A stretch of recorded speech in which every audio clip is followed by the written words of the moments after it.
We are live for Rivera versus Martin. Very important fight, special fight that features a Dominican fighter. A Dominican, as I am Dominican, bears a striking resemblance to Julian Jackson, although most like to dub him Ali. Even though facially he does not look like Ali, he has the same haircut and the same trunks, but as stated, he favors more of a Julian Jackson than a Cassius Clay. And yeah, we're gonna watch that fight. It's a battle of the unbeatens. I love those. You don't often get those stateside, which is what makes this a bit of an occasion. Least of all from Showtime. They don't often give you fights like this just on regular Showtime, you know. So it's a good fight, and there's no wrong answer in this one until the fight is over, because neither fighter has proven all that much. So it's really a question of who do you like a little more. Young Ali or Michel Rivera, he's more of a boxer. Frank Martin is more of a puncher. I feel that because of his height and his length, if he just keeps that jab out there and he keeps using that jab, he should be all right, you know. He should be all right because he is more of a jabber than Frank Martin. Frank Martin is more of a puncher. You know, he wants to get mid-range and to inside to do what he wants to do, whereas if Michel beats those feet, moves lateral, keeps that jab out there, he should have a fix on the situation. But as stated, because they're both unbeaten fighters, you just don't know who's a cut above the other. You know, their quality of competition is about the same. So, you know, it's going to be a good little fight. Gary was good. Don't ask me was good. Country was good. Eparaquah was good, was good, was good. We out here. Castro. Adderall. I don't know. Old Dirty was good, was good. Man, y'all been there for a minute. Leo was good. Wake Up was good. Único que lo que, manín. AJ was good, was good. And yeah, man, we out here, man. We are out here. Justino que lo que, manín. Jack, don't ask me, was goody. Yeah, man, and it's I think it's a really good fight. I just watched Cecilia Brækhus fight in a 6th rounder. This was her first fight since losing for the second time to Jessica McCaskill early last year. There were signs of ring rust. It's open to interpretation whether or not it was ring rust or decline, because you are talking about a 41-year-old fighter. And your legs when you're 41 years old aren't the same as they were when you were 31 or 21. You know, power is the last thing to go, but the legs, that's usually the first. That's the first sign that, okay, something ain't right. That and the reflexes. But she did manage the distance well behind the jab. Most of what you saw from Portilla was very sloppy, very scrappy, nothing clean. All the clean punches were from Brækhus, and she managed the distance well, but she did seem tentative, little hesitant the first 3 rounds. Not the worst thing in the world for a fighter who's been out of action for a very long time. That's what the fight is for, to shake off ring rust.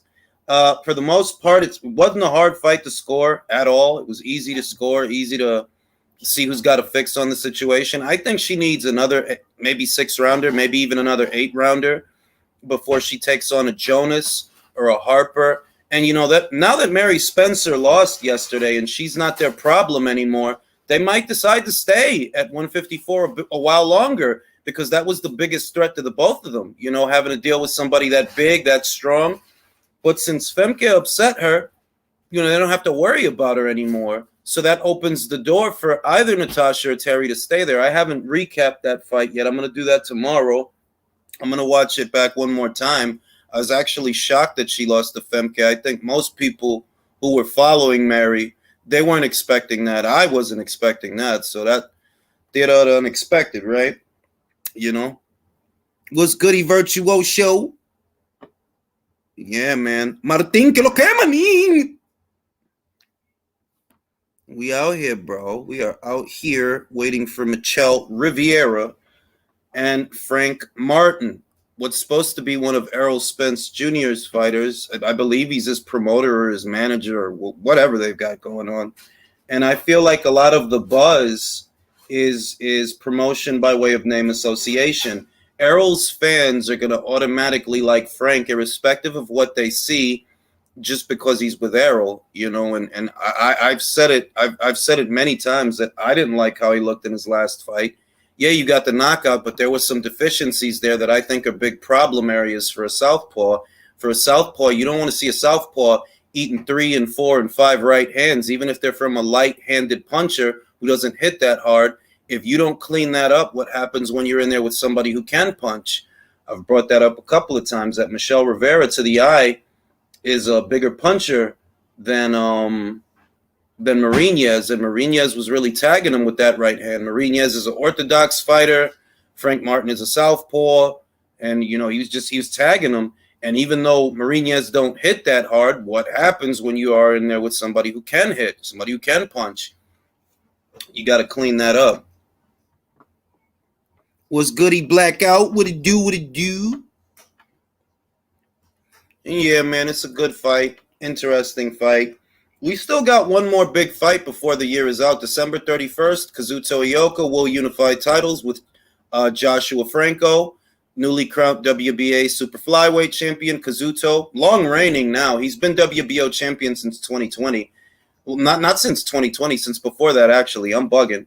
He won the title from Ashton Palikte, I think it was in 2019. But he is a long reigning champion, at least at Superfly right now. He's got several successful title defenses. He's been the more active fighter in the last 12 months, really in the last 2 years. Joshua Franco hasn't fought in a while, which is not encouraging when you have to travel abroad. You don't have home field advantage. You're the away fighter. The other guy's been fighting, and he is very experienced. He's a 4-division champion. It's not encouraging for Joshua Franco, so I really don't like his chances. But, we'll see. And that's going to be New Year's Eve, that fight. That's going to be in Japan. Yeah, the Golden Boy show actually already started. That's over there on the West Coast. But the Showtime joint, they still showing Dolly Parton and all of that on Showtime. If you want to watch the prelims, you got to go to YouTube. Right now, I got it on the Mindy and Mork joint on Showtime, the Mindy and Mork. It's like, I think she's supposed to be Dolly Parton or something, like a country singer. And they got General Zod. He's like a country singer too. And they got like a toxic relationship or something. That's what I'm looking at right now. Yeah, I did catch Cecilia's fight. I just recapped that. I'm gonna put it in the weekend recap, but I just gave my thoughts. It was an easy 6 rounds to score. Ring rust or decline. It's open to interpretation. But she needs, to me, she needs another 6-rounder or another 8-rounder. But for you fight Terry or Natasha, because your timing needs to be on point. You can't out physical these younger fighters, even though, Natasha's in the same age group as Cecilia. Cecilia's 41, Natasha's 38. But Natasha been fighting, and this was the first fight you've had in a very long time. So I think she needs another 6-rounder, another 8-rounder before she challenges for a title. The jab was good. The timing was a little off. Her legs looked a little heavy. She's trying to move lateral, but it looked really labored in spots. So, how it goes. Lopez just won by KO in the 4th last round on the other Tuber stream. I dig it. And yeah, man, right now I got General Zod on the screen.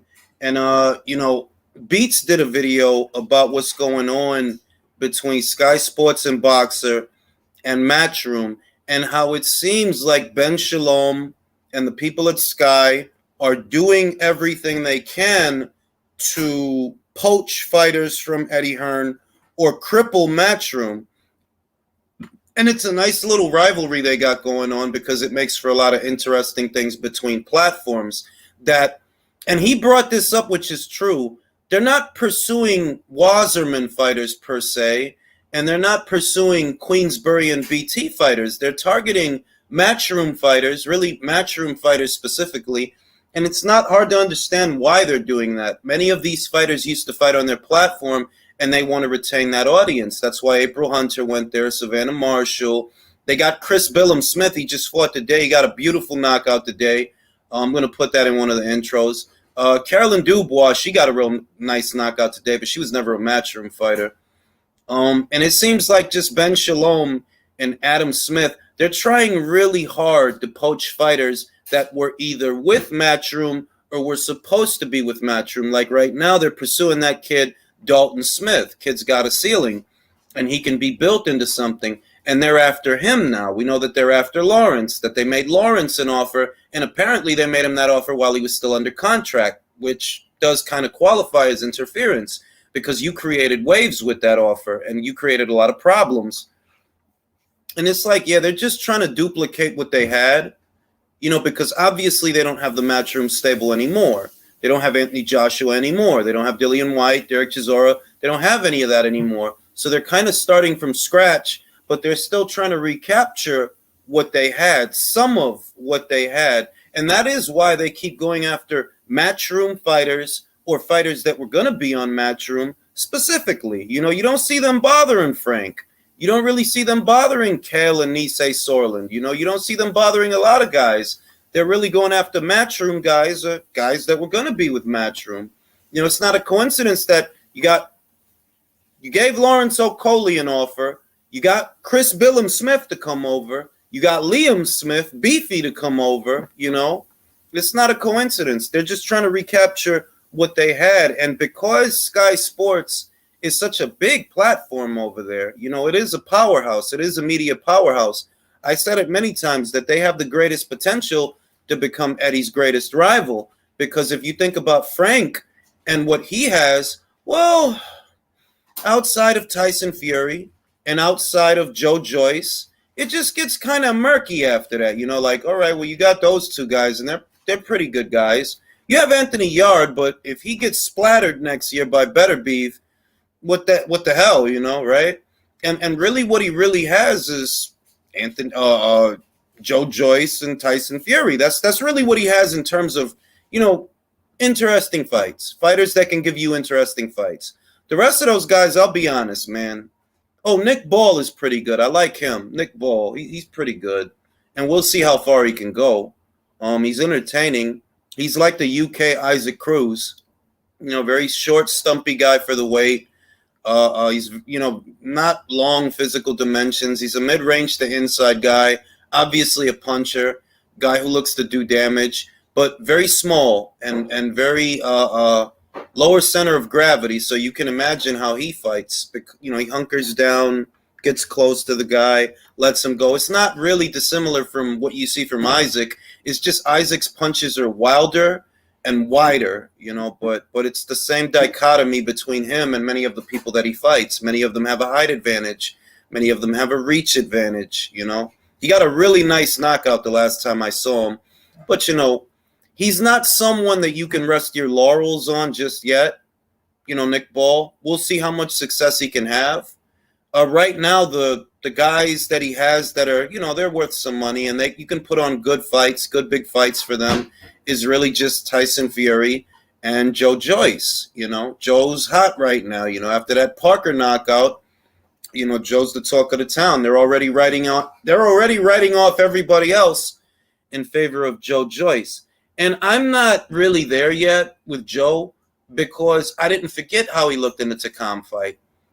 And I didn't forget how he looked in the Jennings fight.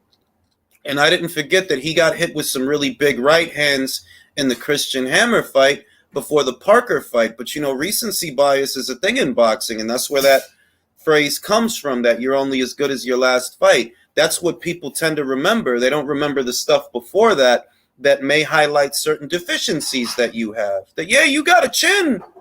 You got a chin with a Christian Hammer. And you got a chin with a Bryant Jennings and a Parker. But these are not known as big punchers, guys that you don't want to let them hit you clean. These are not known as big punchers. So, we'll see how the chin holds up opposite more interesting fighters. We'll see how it holds up. I mean, yeah, Dubois looked awful, bro. Dubois looked awful in his last fight. Like, I don't know that anybody can really count on Dubois, to be real with you. Like, he looked bad. And that Kevin Lerena guy, smaller guy, southpaw, South African, shades of Corey Saunders, It really was shades of Corey Saunders versus Vladimir Klitschko in that fight, to where this guy, he looks like he's physically outmatched, but he's not.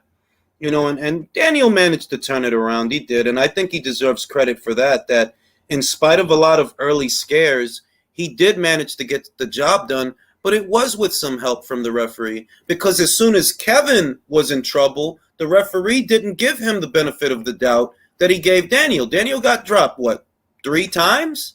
Kevin Lerena, he got dropped once, and then he got hit with a couple of hard shots. I think it was at the tail end of the third or the fourth.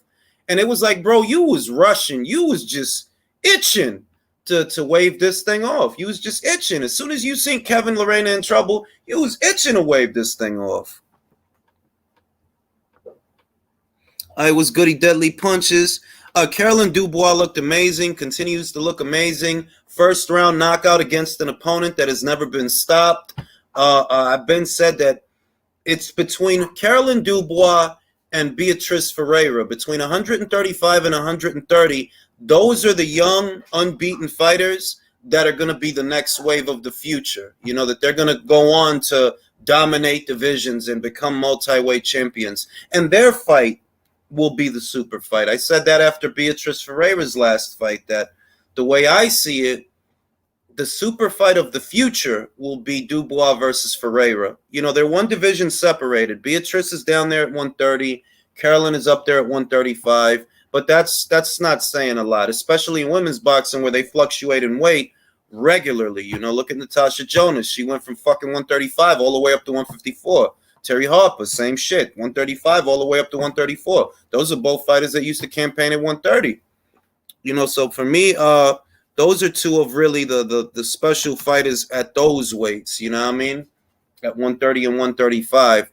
But also, I think Rhiannon Dixon deserves an honorable mention. She doesn't have the same pedigree that they do. That's really the glaring difference. Those two are Olympians, lots of amateur experience. But what Rhiannon has working for her is she seems like a natural. She's very athletic, very quick, southpaw, lots of hand speed, herky-jerky, and she has a really good team around her. She's got $1 Million Crawler training her. She fights out of the same gym as Natasha Jonas, Joe Gallagher, all those guys over there. So even though she ain't got the same background that those other two do, she's in very capable hands. Howard Foster done the same thing with Froch and Groves in the first fight. Yeah, bro. Like, it just seemed to me that Kevin deserved the benefit of the doubt, the same benefit of the doubt that Daniel got. Like, bro, Daniel got dropped 3 times, and you could have waved this thing off any one of them knockdowns. You could have waved it off. Nobody expected you to. But as soon as you see Kevin's in trouble, fight's over. We got to stop this. Yeah, we got to on his feet. Daniel was put on his back pocket 3 times. This dude, you stopped him on his feet, and it just left a bad taste in my mouth. And I'm not saying that Daniel couldn't have won the fight legitimately or that he wouldn't have gone on to stop him, but I just felt Kevin scored 3 knockdowns. He deserves the benefit of the doubt, at least. And because the round is over, was even worse, that as soon as you stopped it, the round ended. He could have been saved by the bell, comes out of the corner fresh, gets back in the fight, but you didn't give him the chance because the house fighter was getting beat up. It was, man, it's one of those things, man. It's boxing, bro.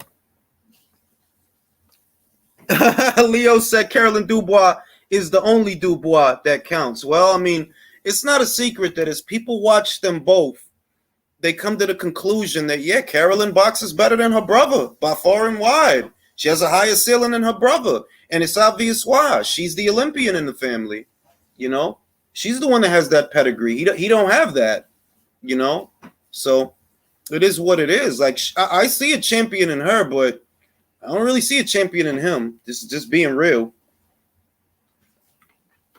Brother and sister duos in the sport of boxing. Carolyn Dubois, Daniel Dubois, Sebastian Fundora, Gabriela Fundora. Now, Sebastian and Gabriela, they show the same ceiling. They show the same kind of promise. So, they're good. But Daniel has to just, I don't know, man. He didn't, you don't want to see that. You know what I mean? You don't want to see that. And yeah, we out here. And we waiting for the card to start. They're showing commercials and all of that. I don't know what show this is. I don't know what this is. But, it looks interesting. Daniel should retire. He is. That's dramatic, bro. He should retire? Shit.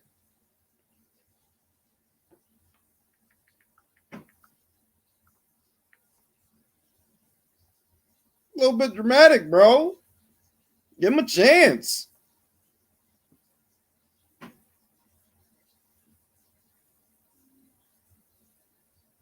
Yeah, I know. And yeah, man. You know, and it's a day after the Danny Garcia controversy. That admission, I should say. I'm having a lot of fun with that. Having a lot of fun. Oh, is this a horror movie? I love horror movies. What's this? What's this? What's this called? Oh, what? They became cannibals or some shit? It's a soccer team. But they had a plane crash? Oh, I'll watch that shit. It started like what, eating each other and shit? Yeah, I'll watch that shit. That looks like some good shit. What's the name of me yet? What? No. The what? No. Note? Yeah. What is that? The same makers of Get Out. I told you that. Oh, you said Nope. Yeah. Is that out yet? It's available on what's the name? Stream. You said you're gonna watch it. I'll watch it. Yeah, I think that's about aliens or some shit. From the trailer, I don't know much about what's going on. I just saw the trailer. I think there's aliens in it or some shit. There go Lo. How you doing, Lo? And we are gathered here today for the boxing.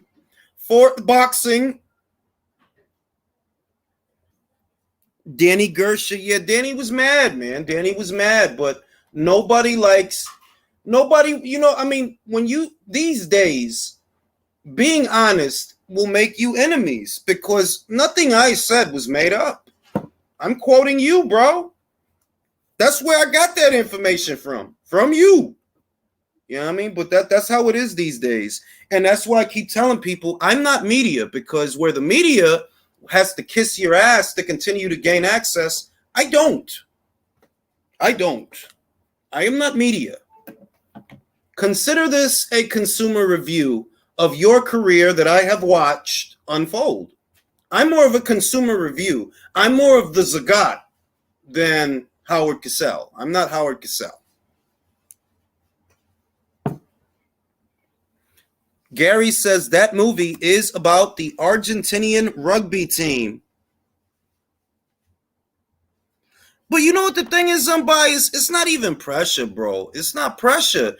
It's just a lot of people got character flaws and they don't want to stand by what they say, and they just hope that people forget so they don't have to be held accountable to their word. That you went on the Boxing Voice using that man name. You went on Fight Hype using that man name. You went on Fight Hub using that man name. That was all him. So that when people repeat what you were saying back to you, oh, you want to get mad. I ain't media, bro. I am not media. I'm not pressure. I am a consumer. I am a boxing fan. But I am not pressure. Maybe they feel pressured, but I am not applying pressure. I am just telling the truth, which these days is a form of pressure, I guess. It's crazy. It's like, that's what happens when you lie too much, I think, that you forget what you said, and then you realize it later, like, oh shit, I said that. Because I'm like, bro, for what the shit you said, you would have been better off saying nothing. You just you ratted on yourself. I know you ain't no kind of criminal, at least not no smart one, because you just ratted on yourself.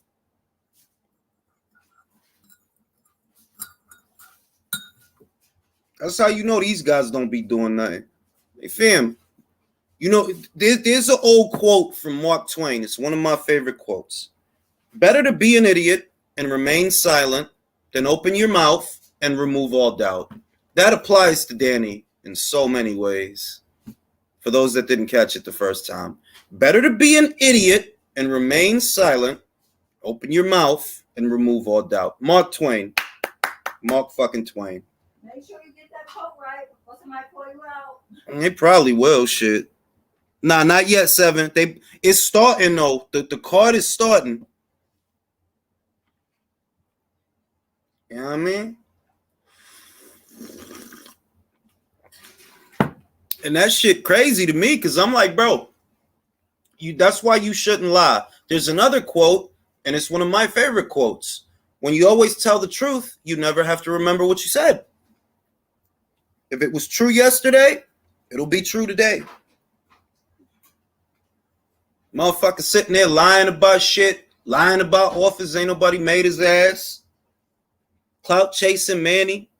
Bruh, I think Manny would have fucked his ass up in 2016, me personally. I think Manny would have fucked his ass up. Manny he still had something then. Consider that in 2019, Manny Pacquiao, who was older then than in 2016, he beat Keith Thurman. And Keith Thurman beat who? Danny Garcia. And I know. Triangle theory, yada, yada, yada. But I'm just saying, Manny is a cut above a Danny Garcia. If he's running around beating Keith Thurman's at 40 and 41, imagine what he would have did to Danny in his 30s. You know, beat the shit out that kid, man. The shit. Was that Abraham Lincoln that said that, Steve?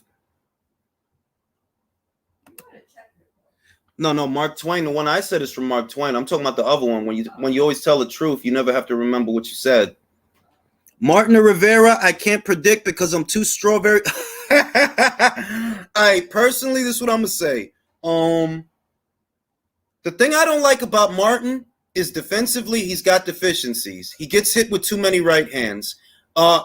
Rivera is a taller, longer fighter. His best punches are his straight punches, and he's a jabber, you know? So I like that about Rivera. And while it's not a lock, I am leaning a little more towards Rivera than Martin. Maybe Frank Martin is a bigger puncher than Rivera, but he's a mid-range to inside guy. And if you keep the jab in his face, maybe he doesn't get mid-range to inside, and maybe you can control the fight. But you can't just shoot the jab. You got to beat those feet. Fight on the balls of your feet, keep the jab in his face, and keep him out. Because what Frank wants to do is get close to you to get off the big punches. Can Rivera do it?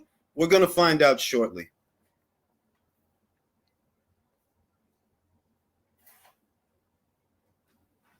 Politicians, not pollutants. I like that. Yeah, I mean, it's cognitive dissonance at this point. Anybody who's vouching for the shenanigans that those guys, all those shenanigans and just that overall silliness over there, that it's like, bro, you are enamored with a fighter that has fought once in the last 2 years. You're enamored. Like you're over the moon with Spence, who's barely active. So is it really boxing that you're a fan of? Is it really?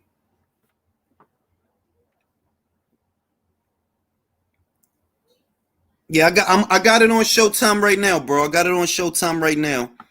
Put the link in the description box and we can get it popping. And yeah, man, it's just, you know.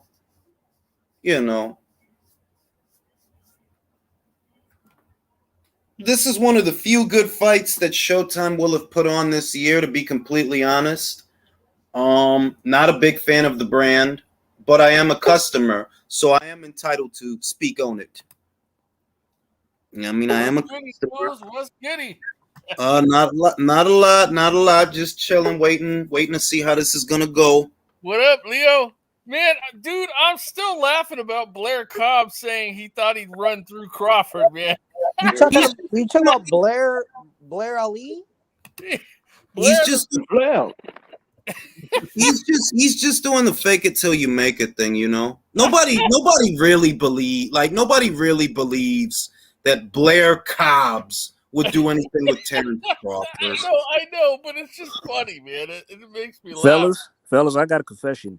If Blair Cobbs versus Terrence Crawford was announced tomorrow, I'm starting a petition on change.org to lobby for that fight not to happen due to fear for Blair's safety. I mean, I would, you know what I think, Jay. I feel that they should sign because I think that's awesome, bro. I think that most of us agree that Crawford versus Spence is a pipe dream at this point. It is Probably not going to happen. It really is. Golden Boy needs meaningful fights for their fighters. They need a meaningful fight for Virgil. They need a meaningful fight for we got Low on the panel. Everybody say hi to Low. Hi, Low. Hello, what's up? Hola, Low. Hey, what's up? How you doing, girl? So I just feel that they should sign Terrence to a 2 to 3 fight deal because they have 2 welterweights aside from Virgil. They have Alexis Rocha, they have Blair Cobbs, and these are not guys that are going to go on to become champions, but you can get them a title shot at least if you sign Terrence Crawford. Now, do you think Terrence Crawford is going to sign that?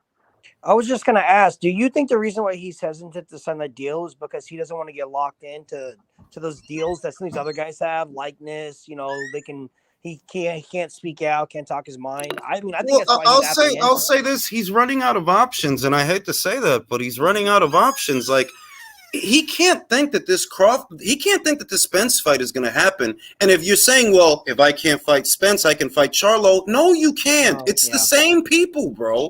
You won't get either of them in the ring. Yeah, so maybe. You never know. But why? I do like to say though is that Terrence Crawford is most likely to choke on a corn on a cob than actually lose to Blair Cobbs.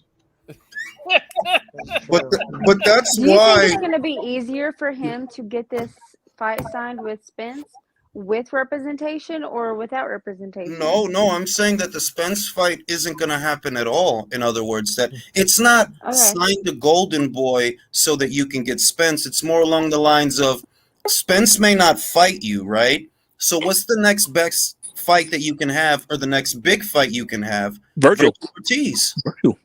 Virgil. Terrence will do that. He'll do that fight. What's crazy is I want to see Ortiz versus Ennis. Like, that's the fight. I forget Spence we all Crawford do for a second. I don't think that's going to happen for a while. I don't think that's going to happen for a while. We all do. Let's hope that when they get in the position that Spence and Crawford are in, that they're not going to make the decisions that Spence and Crawford have made so far.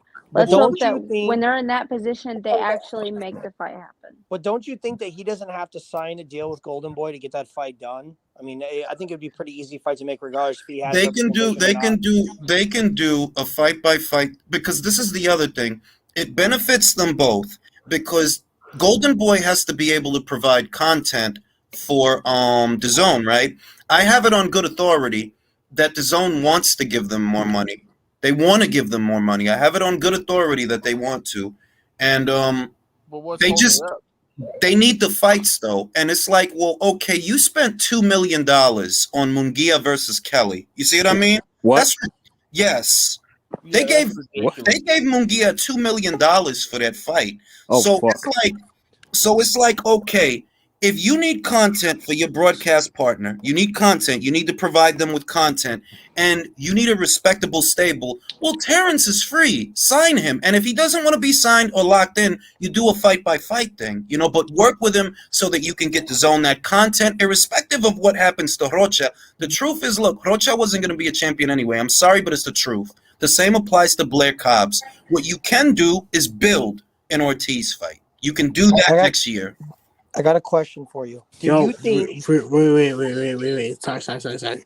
Real quick, I'm out right now, so I'm a little saucy right now. I just want to quickly hop on and say, Earl Spence ain't gonna fight shit, but Keith Thurman, and then he's gonna retire. And what's it called? What's his name? Fucking Frank Martin's gonna lose tonight. And that's what's up. Drink one for me, bro. Real quick, bro. I gotta say, I got love for you. But getting on lives when you're extra sauce with men, and you should be with the women right now, bro. I am with the women. I'm just making sure. But in his defense, there is a woman on the panel. I am right now, and I'm just quickly stepping away. I'm in the bathroom right now. Okay, good. Okay. Well, look, don't have your meat out. Wait a minute. Don't have your meat out and it be in the chat, bro. Yeah, No, keep no, that no. up, man. Yeah. I just wait. I have to go. I have to go real quick. I just quickly want to say Spence is a faggot and he likes to get fucked by all women. Whoa, Man, you like to hurt me whoa. with the Hey, N-word. All you got a right. lady on the panel. Manners, Too man. much, too much, Jesus Christ, bro. You would get me in trouble doing that shit, man. Back to the regular scheduled program. I just Yes, quick yes. for the sober viewers and for the sober panel members. Quick question, Jules panel. Do you think that if he takes a fight by fight, let's say he fights say another soft touch and then he fights Virgil, do you think that would almost force then Albert and the PBC to come and actually make the fight? Because he's gonna you don't think anything can change that? They don't want the fight. They never did. They don't want the fight. They don't see the value in it. Yeah. Okay, And they know that everybody on here knows that Bud is high risk and he's gonna knock Earl the fuck out if they fight. I agree, but so then what? How do you then say in the same breath that a Keith Thurman versus Earl Spence is a valuable fight? Then They don't. It's not that. Well, the other thing is that it's not that they see value in the Thurman fight, but they can control Thurman. That's one. They can control Thurman. It's a more winnable fight. Certainly, you're fighting a fighter who's fought once in the last 3 years. And Thurman is a name, and he'll sell it despite the fact. But they're just grasping for straws based on the ratings. Based on everybody knowing there's lying, wait till you see the ratings for this show. Like they're just going till the lights get turned off. Like so, said. So with all due respect, then when people tell me not to get mad at a promotional company when they're doing smoke and mirrors just to get content made, you say, "Well, you're a hater." No, I am a hater because I'm a boxing fan. So whenever there's a whole entire institution or promotional company that's not trying to give me the content I want as a viewer, then of course I'm going to be pissed off, and you should be pissed off as well too. I'm a hater. Like I tweeted something today and Jules saw it. I'm a hater for posting that. Look at these, how many fights Inoue, Canelo, and these other guys had in 2 years compared to PBC guys. Yo, and they got one wrong because Spence has only fought once in the last 2 years. He's only fought one. Yeah, beginning of 2023. That's once. Him and Charlo, right? Yeah. Yeah. It's gotten to the point to where we're not talking about boxing anymore. We're not. You high on a fighter that don't even fight like that. So what are you really? You spend most of a 12-month calendar year arguing about a fighter who isn't even fighting. The fanboys. It's the weird. To me, it's the weirdest thing because it's like you can't seriously be a fan of him that much when he's barely active. What are you a fan of? You know what I mean? The dude don't fight like that. And to me, it's the pride thing that you just don't want to be wrong about him. You're invested. You've been invested for many years in this fighter. You've hyped him up to obscene amounts. The same people that'll tell you that he knew he is nothing and he's a hype job. Yo, he knew he fought 2 times this year, bro. 2 times this year. 2 times last year. What the fuck has Errol done in the last 2 years?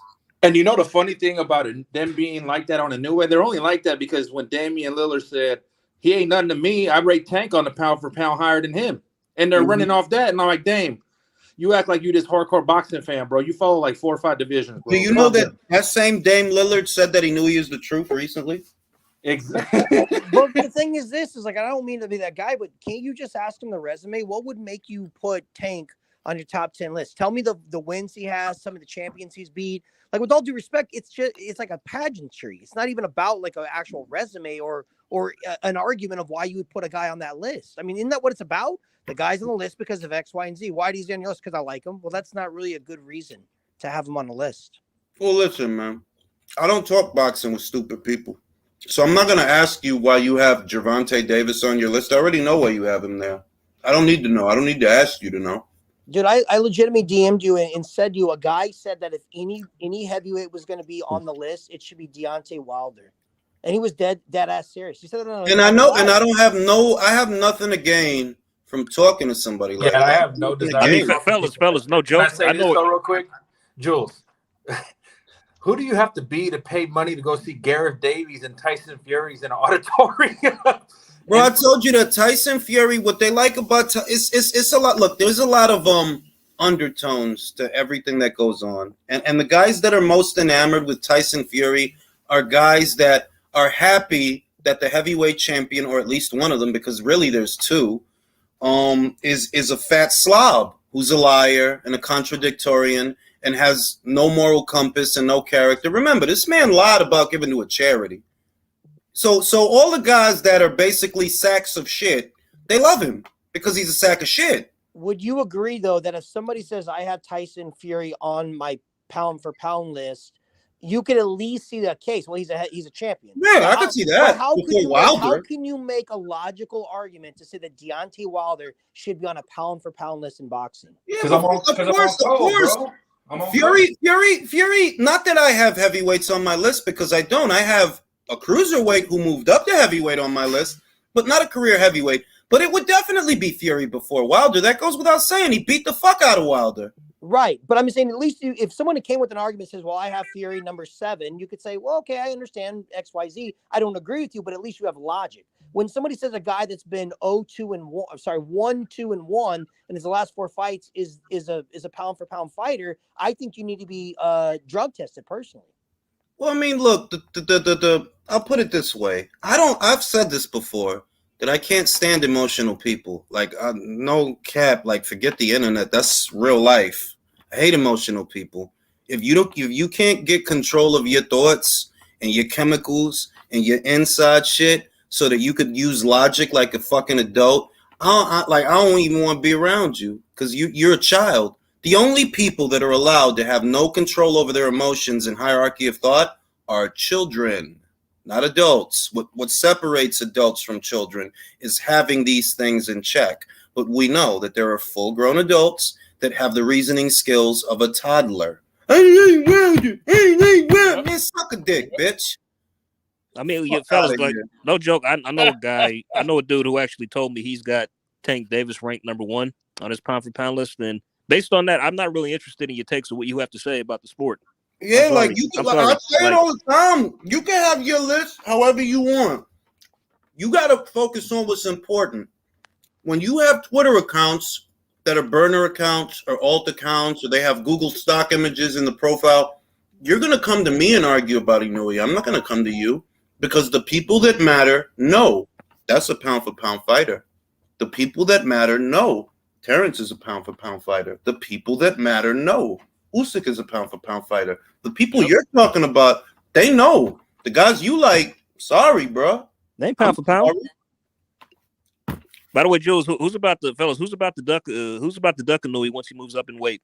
What's his name? Fulton. Yep. Fulton. How about that? Motherfucker seen that shit coming a mile away. Mm-hmm. And I gave him the benefit of the doubt. You could go back to all the old videos. I didn't jump in. You did. When I seen, you're going to featherweight now? All right. I gave you the benefit of the doubt. Hey, Jules, Grim Reaper says Wilder's the bestest in the whole world. I don't. Yeah, the best is getting his ass whooped. Even when I watched that fight 3 times, I still don't have him beating Figueroa personally. That's my personal opinion. I mean, it was close, but it wasn't as dominant as a lot of people. I think he lost the fight personally. The thing is that, look, everybody on this panel knows when a conversation like that starts and they're trashing an Inoue, a 3-division, lineal, Ring Magazine, undisputed champion, the first undisputed bantamweight champion in 50 fucking years, right? Yeah, that's an accomplishment, man. Let them begin. People say he doesn't fight nobody. I mean, come on. Yeah. Well, when you're fighting because you don't know these divisions, so of course they're nobody's to you. You don't follow these divisions. The point I'm making is your preference has nothing to do with boxing, which I don't give a fuck about anyway. Like I said, all sports are tribal. All sports, there's biases. You know, if you're a New Yorker, you're going to like a New York team. If you're in LA, you're going to root for the fucking Lakers. You're not going to root for the Lakers? All right, they got another team over there you can root for. So I understand that there's a tribal component in boxing. However, I don't have to listen to your bullshit. I don't care why you rate anyone anywhere. You care where I rate these guys. That's why you come to me. That idiot account earlier today. You coming to me, you know why? And I hate to say it because I don't want to sound elitist, but nobody gives a fuck what you think about boxing. Whereas with me, you can at least say 17,000 people care what that guy thinks about boxing. So you want to argue with me? And bro, I'm like, yo, you can rate those guys wherever you want to rate them. You can rate Davis number 1. I wouldn't bat an eye. I don't care where you rate. No one cares. And that's the problem you have. You want an audience. That's why you want to argue with me. I don't want to argue with you. I don't get anything out of talking to you. And it's not because I'm elitist, it's because you're an idiot. I've already gone down the reasons why every single guy on my list is there. I can qualify it, I can quantify it, because I've done the research. You don't want to do any research. You want to go off emotion. Well, nobody cares how you feel. No one, anywhere. And what all your friends like and stuff. By the way, Grim was only joking. He was being sarcastic, but no, I know. Yeah. I'm just saying, I know that. But it's just, and that's why I don't want to argue with people on Twitter. I don't want to pollute my timeline with these people, because the people that actually follow me, they're going to be subjected to that infantile, childish stupidity. They're like, fam, if you want to rate Charlo number 1, do you think I give a fuck? No, I don't care. That's your problem. People are going to look at your list and laugh. You know, they are. Those are your problems. You care where I rate them, or you care where Drew rates them, or where this you care what we talking about. We don't care what you're talking about. We don't care. Right. When we talk about Inui, you get upset. When you talk about Davis, you know what I do? Scroll past. I don't care. I know you're not going to say it, Jules, but I have to. Like, it's okay to be an elitist. That's the difference between a tribal low-level fan and an aficionado. I mean, yeah. You know, Hey, Chris is backstage. He wants. we respect, we love high-level competition of pugilism. Don't matter where the motherfucker's from. I don't give a fuck. Mm-hmm. If that motherfucker could fight and put on a show, I want to see him. Yeah, he could be from fucking Uzbekistan, motherfucking Antarctica. I don't give a fuck. Word though. Motherfucker could be a caveman. If you put some boxing gloves on him and he got a jab, hey. Yeah, he could have walked out of Middle Earth for all I care, man. You know, be a fucking hobbit from the Shire. The hilarity of it is when these people try to act like they know more than the people working in the actual sport. Yeah. Like I'm sitting at a dinner with like 3 high-level managers and talking about what managers are dumb, who's doing dumb deals, and they're like, it's obvious a certain small segment are catering to that dummy graphic that don't even pay for boxing though.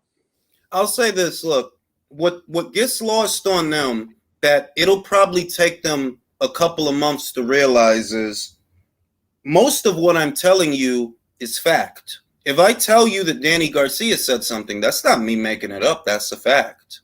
You just don't like my reaction to it, but it's a fact.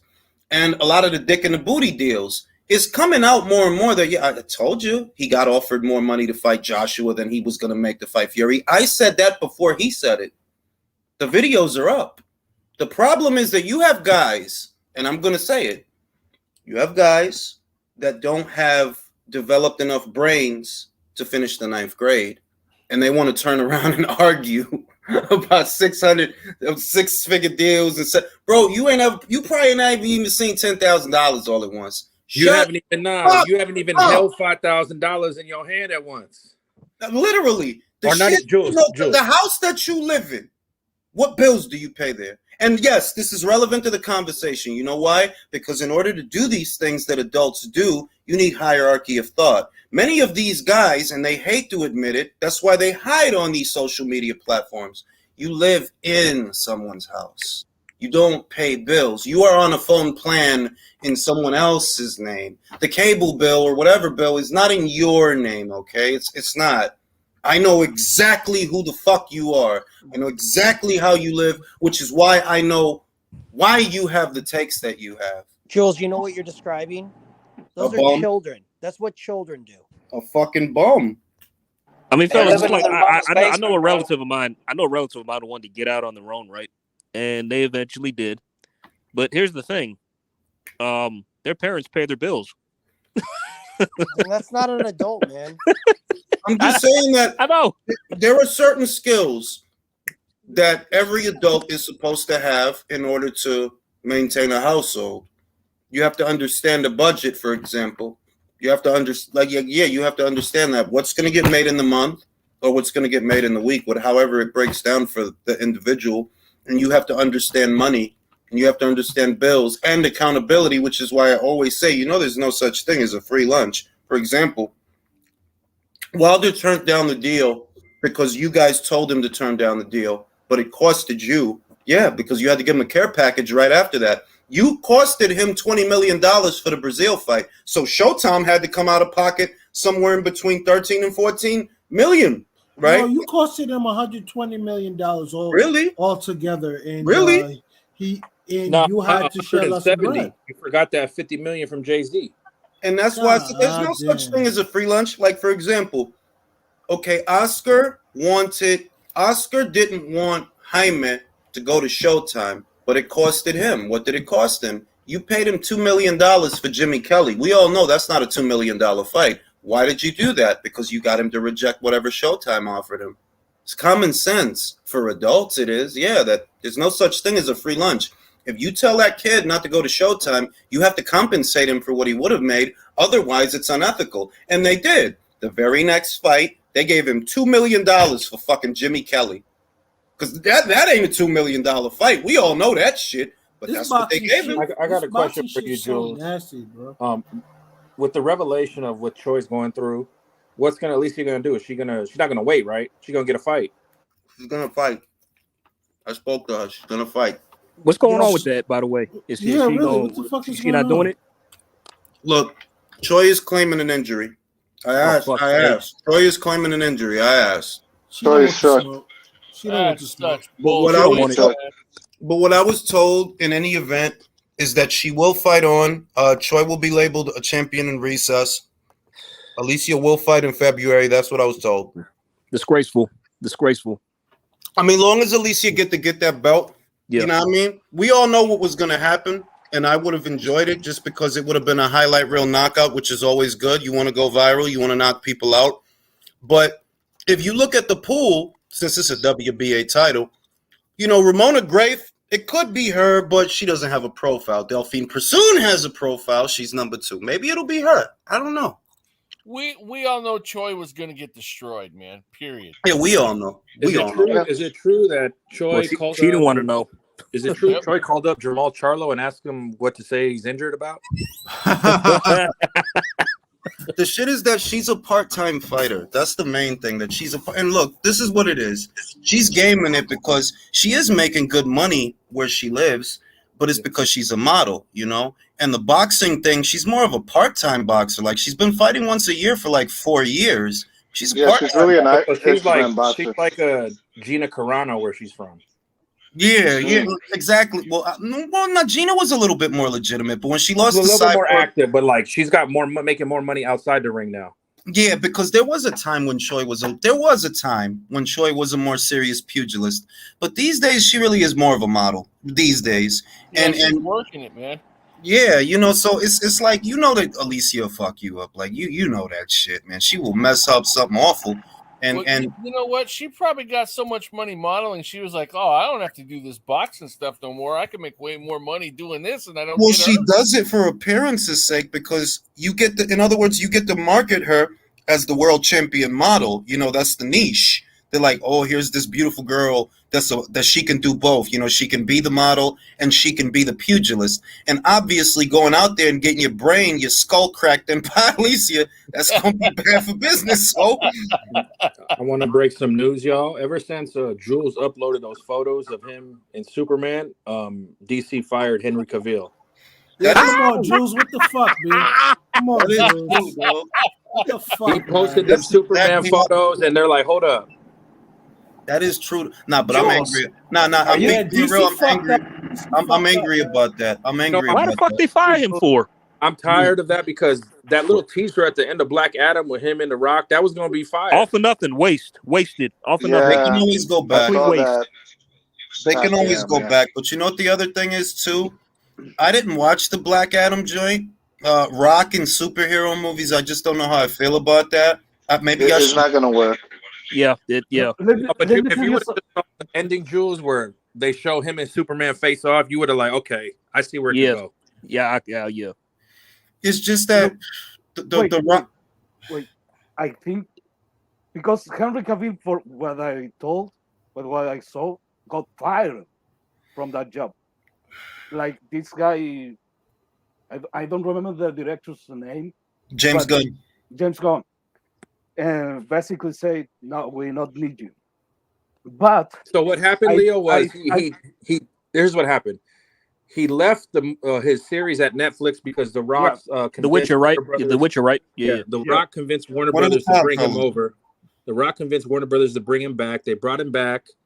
Then some shakeup with all the media shit. Shakeup at Warner Brothers brought Gunn in, and he's like, "No, we're scrapping everything because there's no movies opening in China right now. So Black Adam's missing like a couple $100 million because of the COVID in China. So like, it's all bullshit politics, you know." And I'll say this: look, James Gunn. Let me say this: James Gunn is taking over the DCU, and that's the problem. I like the Snyderverse. I enjoyed all of it.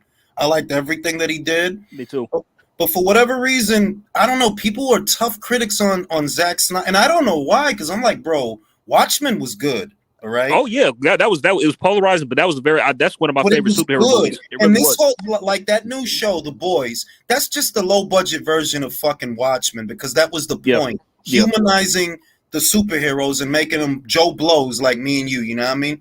And I like Dawn of the Dead. That was a fucking masterpiece. And I'm like, bro, Zack Snyder is he's one of the best directors in this era. Because Jules, even the 4-hour Justice League when they finally released it was fucking good. It was better than the first shit. No, I mean, it's like what I can understand is how like when I saw that 4-hour cut, it's like, bro, they could have took 50 minutes of this and inserted it into the theatrical version of Justice League because that was trash. I didn't like the theatrical cut at all. I'm going to tell you the truth. The main reason that Superman, for example, may be polarizing to some people is because most people are stupid. Marvel characters are more relatable because they do dumb shit. Ben died because of Spider-Man. If you would have took care of that dude, Ben stays alive. You know what I mean? Exactly. Magneto, you mad, and I dig that. But Professor X, you mad. You know what I mean? And y'all both some idiots because y'all fighting each other when you know what? Magneto not wrong. Why the fuck should I be subservient to you if you're weaker than me? Exactly. Makes no sense whatsoever. Because way back when Watchmen came out, like in Zack Snyder, because I do cross references on directors. It's like one of my hobbies.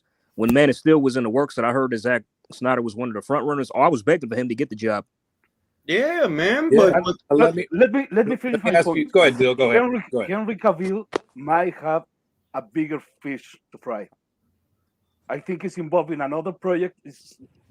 You guys are not gonna know about this because it's relatively new.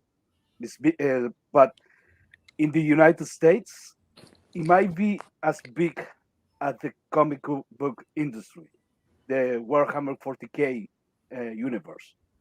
And if it goes well, because Henry Cavill is a nerd. He is a nerd.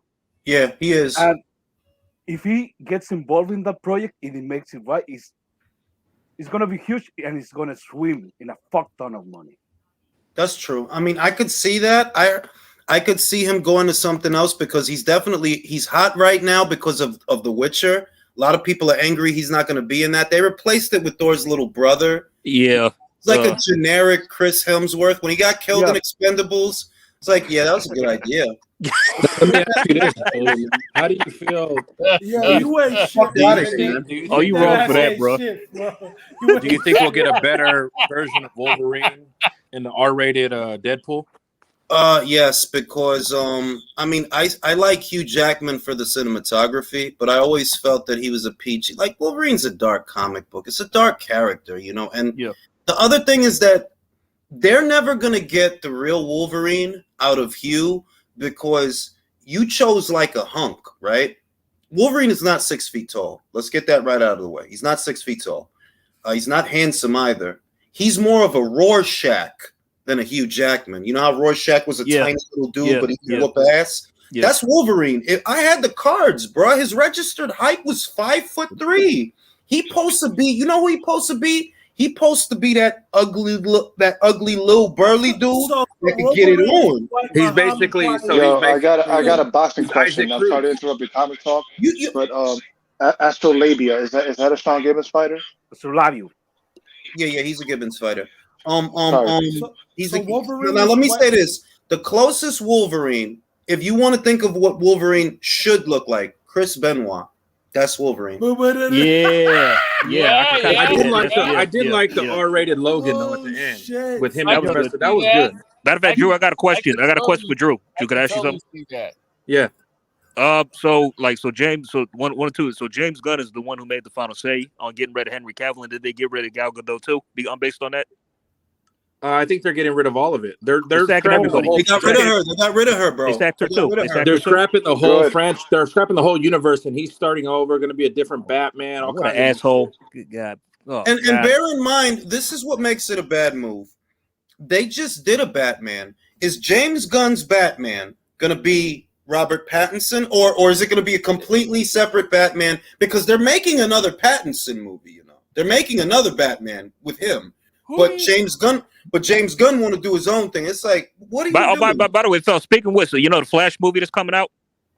Mm-hmm. I'm hearing they cut Superman and Wonder Woman from the film based on this shit. They cut him out. They cut him out. That I mean, look at what DC did when we didn't get the Batgirl where Michael Keaton was in it. Oh, that was terrible. That was going to be awful. I saw the trailer for that. It did not look good. I'll say this. They keep picking. Look, I like what Zach did, but if I weren't going to go with Zach for the DCU, I wouldn't actually pick James Gunn. I would choose Robert Fincher. I think that's his name. His movies are dark, and they're dark in the right way. Because the DCU is dark. If you're gonna David Fincher, there you go. Fincher, And that's David exactly Fincher. David Fincher, right? And that's exactly why Christopher Nolan turned it down. He's like, if I can't do Darkseid and all these dudes dark the way it's supposed to be done, I'm not. No, it's not gonna work. You know, if you try to make it like MCU, it won't. Like, because that's not how the comics are. It's not. Marvel is good. Like, I don't have nothing against Marvel, and I like everything they've done in the MCU, more or less, most of it. Right? It's good for them. But it's because they're sticking to the source material that that's how Marvel comics feel. You know, there's always a ray of hope or optimism, like a Dean Koontz book. That's MCU. DCU is dark, fam. Yeah. Superman fought Doomsday to the death. Yes. Fam. Yes. To the death. Hey, Jules, who do you think portrayed the best Batman? I'm gonna be real with you, and a lot of people don't agree with me on this. It's Ben Affleck. Mm-hmm. Why do y'all keep saying Ben Affleck, bro? Bro, I grew up on Batman. I'll give you Jules. Let me finish. Let him finish. I grew up on Batman, bro. He's not like Michael Keaton. He's not as whiny, certainly not as whiny as Pattinson, and he's not as bland as Bale. Bale was a good Bruce. Not a good Batman. No. The only guy I saw that did both equally well, that it's like, yo, this really feels like Batman, is Ben. Ben. See, I thought Ben was a better Bruce than Batman. Nah. There's a scene, and I've said this before. There's a scene at the start of Batman versus Superman, and it's perfect. That's Batman with no costume or nothing. That's Batman. The buildings are falling. He's rescuing the kid. The little girl's looking for her parents. And while all of this is going on, he look up and he sees these two idiots fighting. Like, you two stupid motherfuckers. Don't you see what you're doing? And he made a decision. Yo, I don't care how many people you save. You're a threat. And I got to take you out.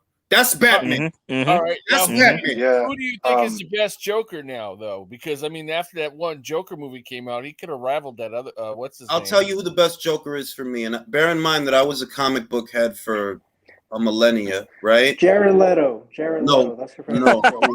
I could just see it right now. Oh, hell no. I'm gonna tell you who it was. Let me tell you who it was. It was Heath Ledger, because he's the only one that made me. He's the only one who made me understand why he's a Joker. His life sucks, and he started laughing at it. I'm sorry, no, nobody's gonna top that performance. I don't think anybody's gonna top nobody. I just want to say this real quick. Joaquin Phoenix's performance was disturbing, which is cool. It was disturbing, but you're too off the deep end to be the Joker. The Joker was a criminal mastermind. You are not you're not a mastermind, bro. You just a loose cannon. Like, you just a schizo guy. It's getting a sequel, by the way, fellas. You know, it's getting a sequel. Y'all know it's getting a sequel. That's the quality of it. Like, they're both. You can't compare them because it's different source material and different writing. But I like the way Heath tied in all the different Jokers before him. If you look at how he paid homage to Cesar Romero, how he paid homage to Jack, but he stole a lot from Brandon Lee. Unless it needs No, to be no, that's said. exactly that's what I mean. Like It needs. Cesar Romero It had the wasn't. best No, wait. Let Joker. me say this. He stole. It's not an homage. You stole. All right. The way you played Joker, even though I love it, I loved it. God bless the dead too, both of them. But we can see that you were stealing from Brandon. The way Brandon played the Crow is how you played the Joker. Watch it back. When he gets shot in the hand and he looks at the shit like, good. Like I'll go back to that quote. Good artists borrow, great artists steal. Yeah, I guess. Listen, I just want to let me ask you this. Oh man, dude, just quit. Yeah, I just want to say this. I thought they really missed an opportunity for Ben Affleck to play Batman, because they teased in Batman and Superman: Dawn of Justice, right? They teased a scene where it kind of looked like Frank Miller's Batman, which is The Dark Knight Returns, right? And I felt he could have been a brilliant, pick for that role. Yeah, I mean, like I wanted to see more of Ben Affleck as Batman, but the DCU is always going to have that problem. The real reason that they're not going to take off the same way as Marvel, because 75% of the planet is dumb. They think who's seen The Fighter? Who's seen The Fighter? Oh, many times. Many times. And all right, the way people are, they'll look at those characters and think it's a superhero movie, which in many ways it is, but in some ways it isn't. And that would be kind of like classifying The Fighter as an action movie. No, it's not an action movie just because it's about a boxer. It's actually a drama. And that same dichotomy exists with the DCU that, yeah, these are guys that have powers, but the story is not necessarily about their powers. It's about the ethical dilemma. Like, for example, in Batman versus Superman, what did Lex do? Yo, dog, you either gonna save these people or you gonna save your mom, but one of them gonna die. Mm-hmm. You know what I mean? That's the kind of shit that they put him in, because it's like, you think that you're above, and I'm trying to prove, bro, you ain't shit, just like me. You ain't shit, just because that's how sick he is. You know what I mean? With Batman, it's the same shit. Like, your dog, which you went through something traumatic, and you had a dramatic experience because of that. And now because you're out here doing these things, you're inspiring other people to do shit, just in reverse. Can I just say this real quick? I didn't like casting Jesse Eisenberg as Lex Luthor. Like, he was he was kind of like a dick, but who I felt could have been a much better pick was Vincent D'Onofrio, who played Kingpin in Daredevil series. But that's too many fat bald guys. Yeah. Like, he was the fat bald guy and he was good he was good in that series. I saw bits of it, but don't use him because he's fat and bald in Daredevil, and then use him again because he's fat and bald in Superman. I mean, for me, it's like Jesse Eisenberg. His take is he came across to me as kind of like a Mark Zuckerberg if he was evil. Real quick, you know what I mean? You guys see this guy quit just now, man?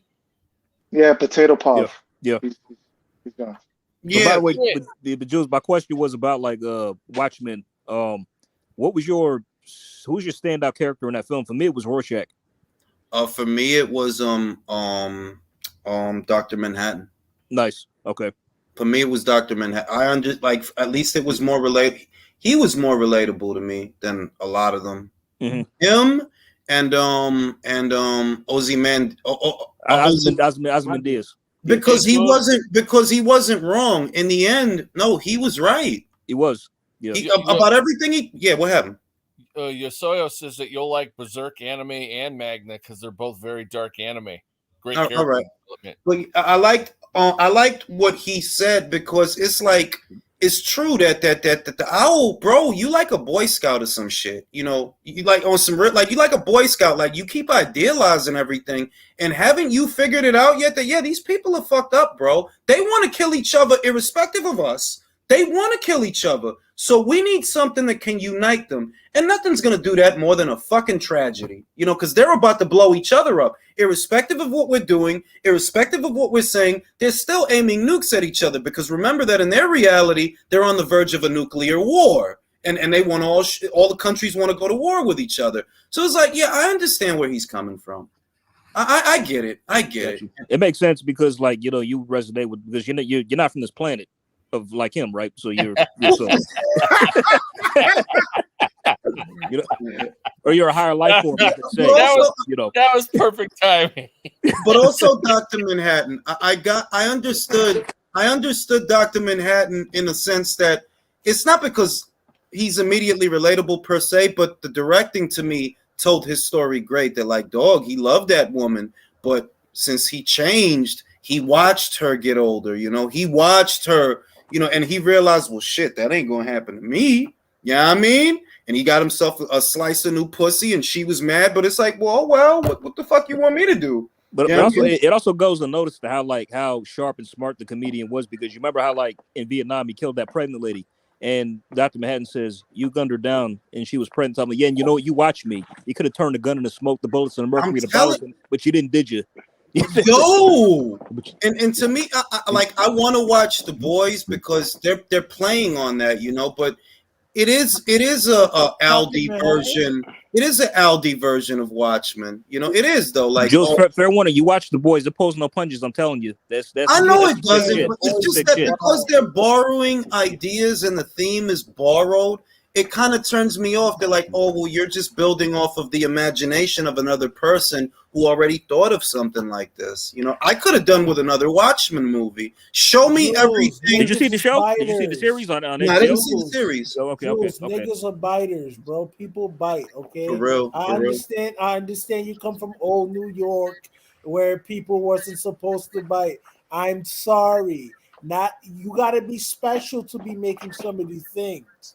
Not a lot of people are, so that's what they're going to do. Look, they're going to do it, and look, it has good reviews. Like, my understanding is it does well, metrics do well, and the show is written well, but like, it's not going to hit me the way that Watchmen hit me, because it is one of the main scenes that hit me was the one that Jay just talked about. That he shot homegirl in cold blood, didn't give a shit. It's like, yeah, you watch me do it. So what does that make you, motherfucker? You could have stopped that shit. If I was Dr. Manhattan, I would say, yo, niggas meet Satan every day, B. Nah, don't talk to me like that, because you know what I'm saying? I'll fucking turn you into a lava lamp, you motherfucker. That would have been funny, man. So what would be your consideration of one of the best material that DC's ever put out? You mean in a movie or a comic? Comic. Panic in the Sky. Panic in the Sky. Flashpoint. Which was the one? Fucking shit though. You are right about that. Yeah. Panic in the Sky. Flashpoint. The I forgot the name of the series where Batman gets his back broken and he don't get to be Batman for a very long time. When Bane fucked him up, right? Bane fucked his ass up, man. Fucked him up real bad. Yeah. What else? I liked the series when Superman, Dawn of the Superman, which was good. It was it had a nice feel. That you had all these fake Supermen running around. That was fun. What's another one? When they turned Superman blue, I didn't like it because they changed him, but those were fun comics because he had to reacquaint him. Well, he kind of had to learn the new powers that he had. They made him like an energy guy. I hated drawing it, from an artist standpoint, but the comics were good, but you just can't get away from that iconic blue and red, bro. Like, you can't, like, it'll never work. I would say it's like their animated movies are really good, like Batman Under the Red Hood. Like, that's epic. That's classic. Yeah. Shit Flashpoint, the animated movie, the Flashpoint. The Flashpoint really... Paradox, right? That one. Yeah, that one too. His father, Thomas Wayne. I thought that was a perfect story, man. That was Jules, so badass. I got a boxing point that I have to bring up to you.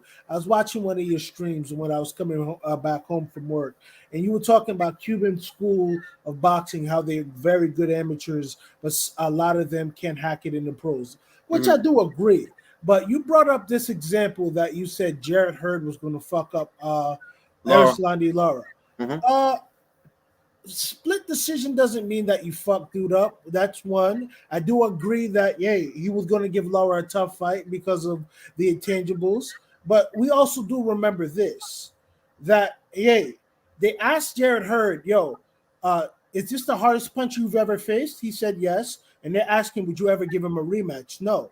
Mind you, Hey, Arislandi Lara didn't run against Jared Hurd, and Yes, a he lot did. of huh? Yes, he did. He didn't hold the center of the ring. Watch it back. He didn't hold the center. All of right, the let's ring, say but he this. didn't Let's say run this. though. No. Let's say this. Usually, when you're the one in control, you can either hold the center of the ring or you can turn the opponent. You know what doesn't happen is you don't end up with your back on the ropes on your own.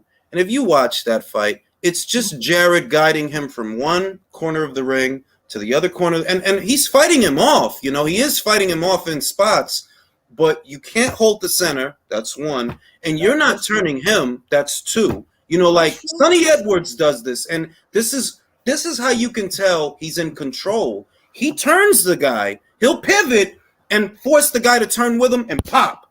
You know what I mean? Whereas with Sandor, what we saw in the Teofimo Lopez fight, bro, you're not turning shit. You're not turning shit. You just running around. But I can say that I can say that he is running. But when Tia was in front of him, he did miss a lot. And the marks on the dude's face that did come from a headbutt. Did he get hit with more shots than he got hit with in Mikey Garcia? Yes. But this is my point is this.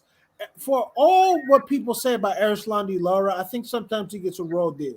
I think sometimes he does get a raw deal and how people view him because that man is a damn good fighter, bro. Look, he's a good fighter. He's a good fighter, but what's happening to him is what happens when you make a baseless call out. And why is it that guys like me have hostility for Lara? Because you're a clout chaser. You was talking all this extra shit. Like, this is what I don't like about boxing. You expect me to be as stupid as you are. Bro, you are not worth no money, right? And when Gennady said anybody from 154 to 168, right? He wasn't talking about you. He was talking about Floyd. We all know that. We know that. But you spent 2 and 3 years Golovkin this, Golovkin that, Golovkin that. Bro, you're not worth any money. Do you think I'm stupid? Maybe other people are stupid, but I'm not. Nobody's going to come down and wait for you because you're not worth anything. I'm sorry, but that's the truth. You're not worth no money. Fuck, he going to leave a division that has Canelo and Cotto in it to fucking fight you. Who the fuck are you, bro? Who are you? And it's this kind of mental gymnastics that people was relying on when it came to that argument that, oh, why going Golovkin go to 54 for love? Because he ain't worth no fucking money, you dumbass. Common sense. Common sense. You act like you have no common sense. I'm not saying he's even a bad boxer. I'm saying you don't have no common sense. If you really liked your chances, though, you know what you would have did? Move up, become his mandatory, and expose him. I welcomed Lara to do that. Move up, bro. If you can expose him, I want to see it. But move up. No, you sat at 54 for 3 fucking years, doing really for longer than that, because well after the Canelo Alvarez fights happened, he was still there doing nothing. All right, doing nothing. So I don't have no pity for him. I hate that shit. You don't want to do what you got to do to get a buzz, but you want to ride on somebody else's wave who did what they had to do to get a buzz. You fucking lowlife. What happened to Hurd? Because it seems like after he lost, he maybe had one fight and then disappeared. Bro, remember he fucking lost to this kid, man. Luis Arias. Yeah, man, he looked bad in that fight, bro. He looked terrible. I hit way too often for my liking. Shit. Yeah. With me and Jared Hurd, like Jared Hurd never used to fight like that. Prior to Tony Harrison, he was a lot slicker. He was a lot more bladed off. He used a bladed off stance. He had better head movement. He just couldn't make the weight. I DM'd him on Facebook a while back, and I asked him simply, "How do you make that weight?" You know what he told me? "Oh, I have good nutrition." I said, "Like, yo, bro, I stopped it because I said, all right, cool. Shout out to you, champ. You doing your thing." But I knew damn well, bro, he couldn't make the weight no more. Look, so let's say this, because a lot of those guys are doing it, and a lot of guys on a lot of different platforms are doing it too. You want to fight little people. Let's call a spade a spade. You could have easily fought at middleweight a long time ago. You want to fight little people, bro. Just call it what it, because it's the truth. As big as you are and as much as you were cutting to get down to 54, bro, you could have easily been fighting as a middleweight. But the competition's a little stiffer. The guys are a little bigger. Golovkin is up there. Do you want to bump into him? It's all sucker shit. It really though. It's all sucker shit, bro. It is. Can I tell you guys a story about that in reference to my late friend Patrick? So Patrick fought Carlos Adames. Everybody knows that on ESPN. Patrick, my bro, Patrick Day, he walked around during his life 165 to 168. I could look at him and say how much he was walking around. And you said, like, how the fuck do you know? Because that was my man. That was my bro. So I always I always wanted to make sure that he was okay. And I always wanted to know that he was really doing the thing. He made 154 because he was 154.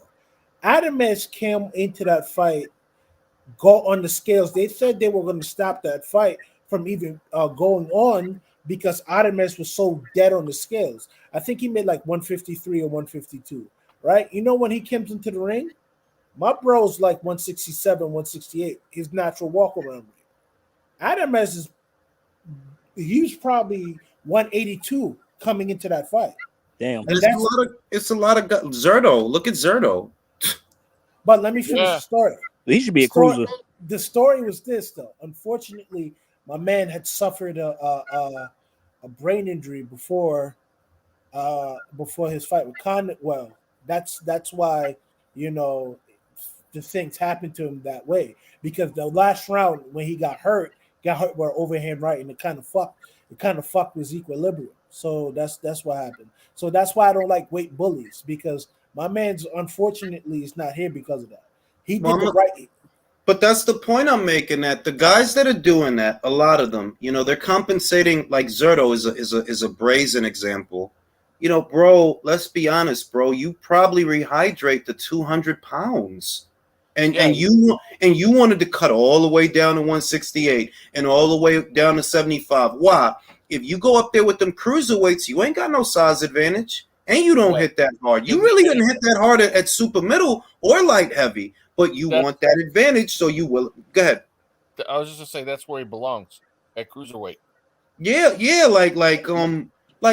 The only reason you doing that is so that you can fight little people. That's it. Like it's not for. It's you can't say that you was cutting all the way down to 168 because it was a money weight. No, it wasn't. There wasn't much going on at 68 when Zerto was there, and when you couldn't make that anymore, you go up to 75. And you're still trying to fight people that are smaller than you, because Bivol is smaller than you. And it's not that Bivol is small. It's that you're huge. You want to fight little people. Yep. But let's keep it a buck. Do you think Gilberto Ramirez would fare well against a Jai Opataya, a Morris Breeders? Nope. A fucking Lawrence Okoli? Oh, hell no. And you answering it. That's exactly why he does it, bro. Lunga Makabu might bust his shit. You never know. I'm just thinking that shit. Like Makabu might get him. I know Makabu isn't that good, but he hit hard. He hit for you. He shit. If that motherfucker throw bombs. No, I don't think he's that bad. Just like, for example, the two fights against Thabiso Muchunu, people fail to realize. Thabiso can box though, bro. He can box. He's dead nice, bro. A lot of people don't understand how nice Thabiso Muchunu. Muchunu beat him in a rematch. He got robbed, I thought. Yeah, he did. But at the end of the day, they thought Canelo was going to fight this big punching motherfucker. I don't know what the fuck they were thinking, because I was worried for Canelo on that one. I ain't gonna hold you. I still was really worried, but that's neither here nor there. Imagine Muchunu fucking getting his hands on fucking Gilberto Ramirez. There's a lot of guys. Listen, put it this way, right? You think about that era of Usyk and Garcia and Dorticos and those guys, right? Imagine if Zerto would have been up there with them guys, bro. God damn. They would have messed him up, bro. Yeah, they ate him for dinner, man. Think about this. Dennis Lebedev versus Zerto Ramirez. That's what I'm saying. Garcia versus fucking Zerto, bro. Oh, dear. He knows. Underneath it all, the reason I don't like it is because you're trying to compensate for the boxer that you're not by fighting people that are smaller than you are. You see what I mean? Like Zerto, yeah, he aight while you fighting little people. But if we really put you where you belong, bro, you ain't in the top 20. You wouldn't be in the top 20. You ain't gonna cut it. You'll get iced up there. Imagine if he was up there with Usyk and Garcia and Dorticos and Lebedev and Kalinga. I can't imagine. I don't think he could beat Yuri fucking Kalinga, bro. Can you imagine Dorticos knocking him out, bro? and that's why a lot of that shit is sucker shit. Like, bro, you really try and fight little people that are smaller than you are, and it is some sucker shit though. So when I see Benavidez is herb as you still at 68, bro, when are you gonna move up, bro? You're right, Jules. He's it's not. common throughout a lot of the weights too. I mean, a guy that comes to mind, even though that what's his name, that Brandon Figueroa that fought. Oh yeah, bro. Bolton, way too big for the weight, you know. Huge for that fucking weight, bro. Yeah, he should not be there. That's just too much. But because he knows he ain't shit, yeah, let's do that. And it's like, I get why it's done. Like, for example, Shakur is not a weight bully. How I know? He didn't stay down there long, and it didn't take long for him to move up. He did what he did, bang, bang, bang. But I ain't just going to be down here to be down here fighting little ass people. You know what I mean? Now he about to go to lightweight. Bing, I dig it. That's how you supposed to do that. Whereas, look at Benavidez, bro. Bro, are you going to die at super middleweight, bro? Yes. Yeah, he probably will because he ain't going no higher. Yeah. He knows what a weight at 175. He knows what a weight at 175. He know that Better Beef is up there. He know that Better Beef is up there. He's with the shit. Watch if Anthony knock out. If he just so happens to get the upset, knocks out Art, he gonna be like, oh yeah, we tried to make the Artur fight, but Now, let me read these super chats. Shout out to Edwin Castillo. Appreciate you, bro. Thank you very. Yeah, he did re-sign to Samson, so that tells you he's not going to go to 175. But Presidente says the best Batman actor, Method Man in the Riddler video. Ooh, classic. He was the Riddler. In that video, he was, I guess. I didn't know Aaron Kuko says, love the conversation tonight. Boxing and comic books. Check out Doomsday Clock by Geoff Johns. It combines the DC universe and the Watchmen universe. It's basically Superman versus Dr. Manhattan. I'll check that out. Oh, yeah. I'll check that out. Nice. You know what I mean? And yeah, it's guys that's doing that and it's brazen, like Brandon Figueroa and David Benavidez. They're trying to compensate for the boxes that they're not by outsizing their opponents. You know what I mean? And those are the guys that eventually get got. Weight bullies. Omar Figueroa, Brandon Rios. Motherfucker was that big at 130. I remember he was fighting that guy named Miguel Acosta. And the only reason why he beat Miguel Acosta because he was so fucking big. Acosta was on the ropes fighting him off the corner and beating the shit out of him. He just didn't have the fucking gas to deal with that dude. As soon as he goes up to 140, that guy, he did beat Mac Alvarado, but that guy got fucked up bad. But I'll tell you what, that kind of applies to Danny too. Danny Garcia. Soon as you go up to 47 where you belong, because you ain't no 140. Soon as you go up to 47, you start shitting the bed, bro. Shitting the bed all over. Shitting the bed all over. He ain't beating nobody at 147 hardly, except maybe a regular. Thank God he never got in there with Terrence. Shit. Lucky. We can say that for Miguel Cotto when he was at 40, though. You not really because he debuted. You could say that about his debut because he debuted at 135. I think it was. No, was that Tim? No, that was Cotto. He debuted at lightweight. I remember he debuted at lightweight. And you could make that argument for Cotto, but when you look at Cotto, he really isn't a big guy. No, it's not. No. He's not big at all, bro. Like, he don't have a big frame. But you got a guy in Brandon Figueroa, bro. You obviously don't belong in no fucking 122, bro. You really don't. Well, I mean, the first time I saw him and the Fulton, I'm like, wait a minute, why is this dude? He looks like a fucking 147 pounder in there. Yeah, like you could look at the guy's frame and see, like, bro, you don't belong there, bro. Like, you just trying to fight little ass people, bro. That's what you doing. I would love to see Brandon in there with El Vaquero though at 120s. Oh, I would love that. Oh my God! Oh God! I would love that shit. You're trying to get him killed. Maybe. Cotto was a low ass man, bro. Like, even though he heavy, he a low ass man, bro. 140, bro. I remember watching Cotto. Cotto was fucking a lot of shit up at 140, bro. He beating the shit out of a lot of people, bro. Some of them beating was like, Yo, my nigga, why y'all do that to this nigga, man?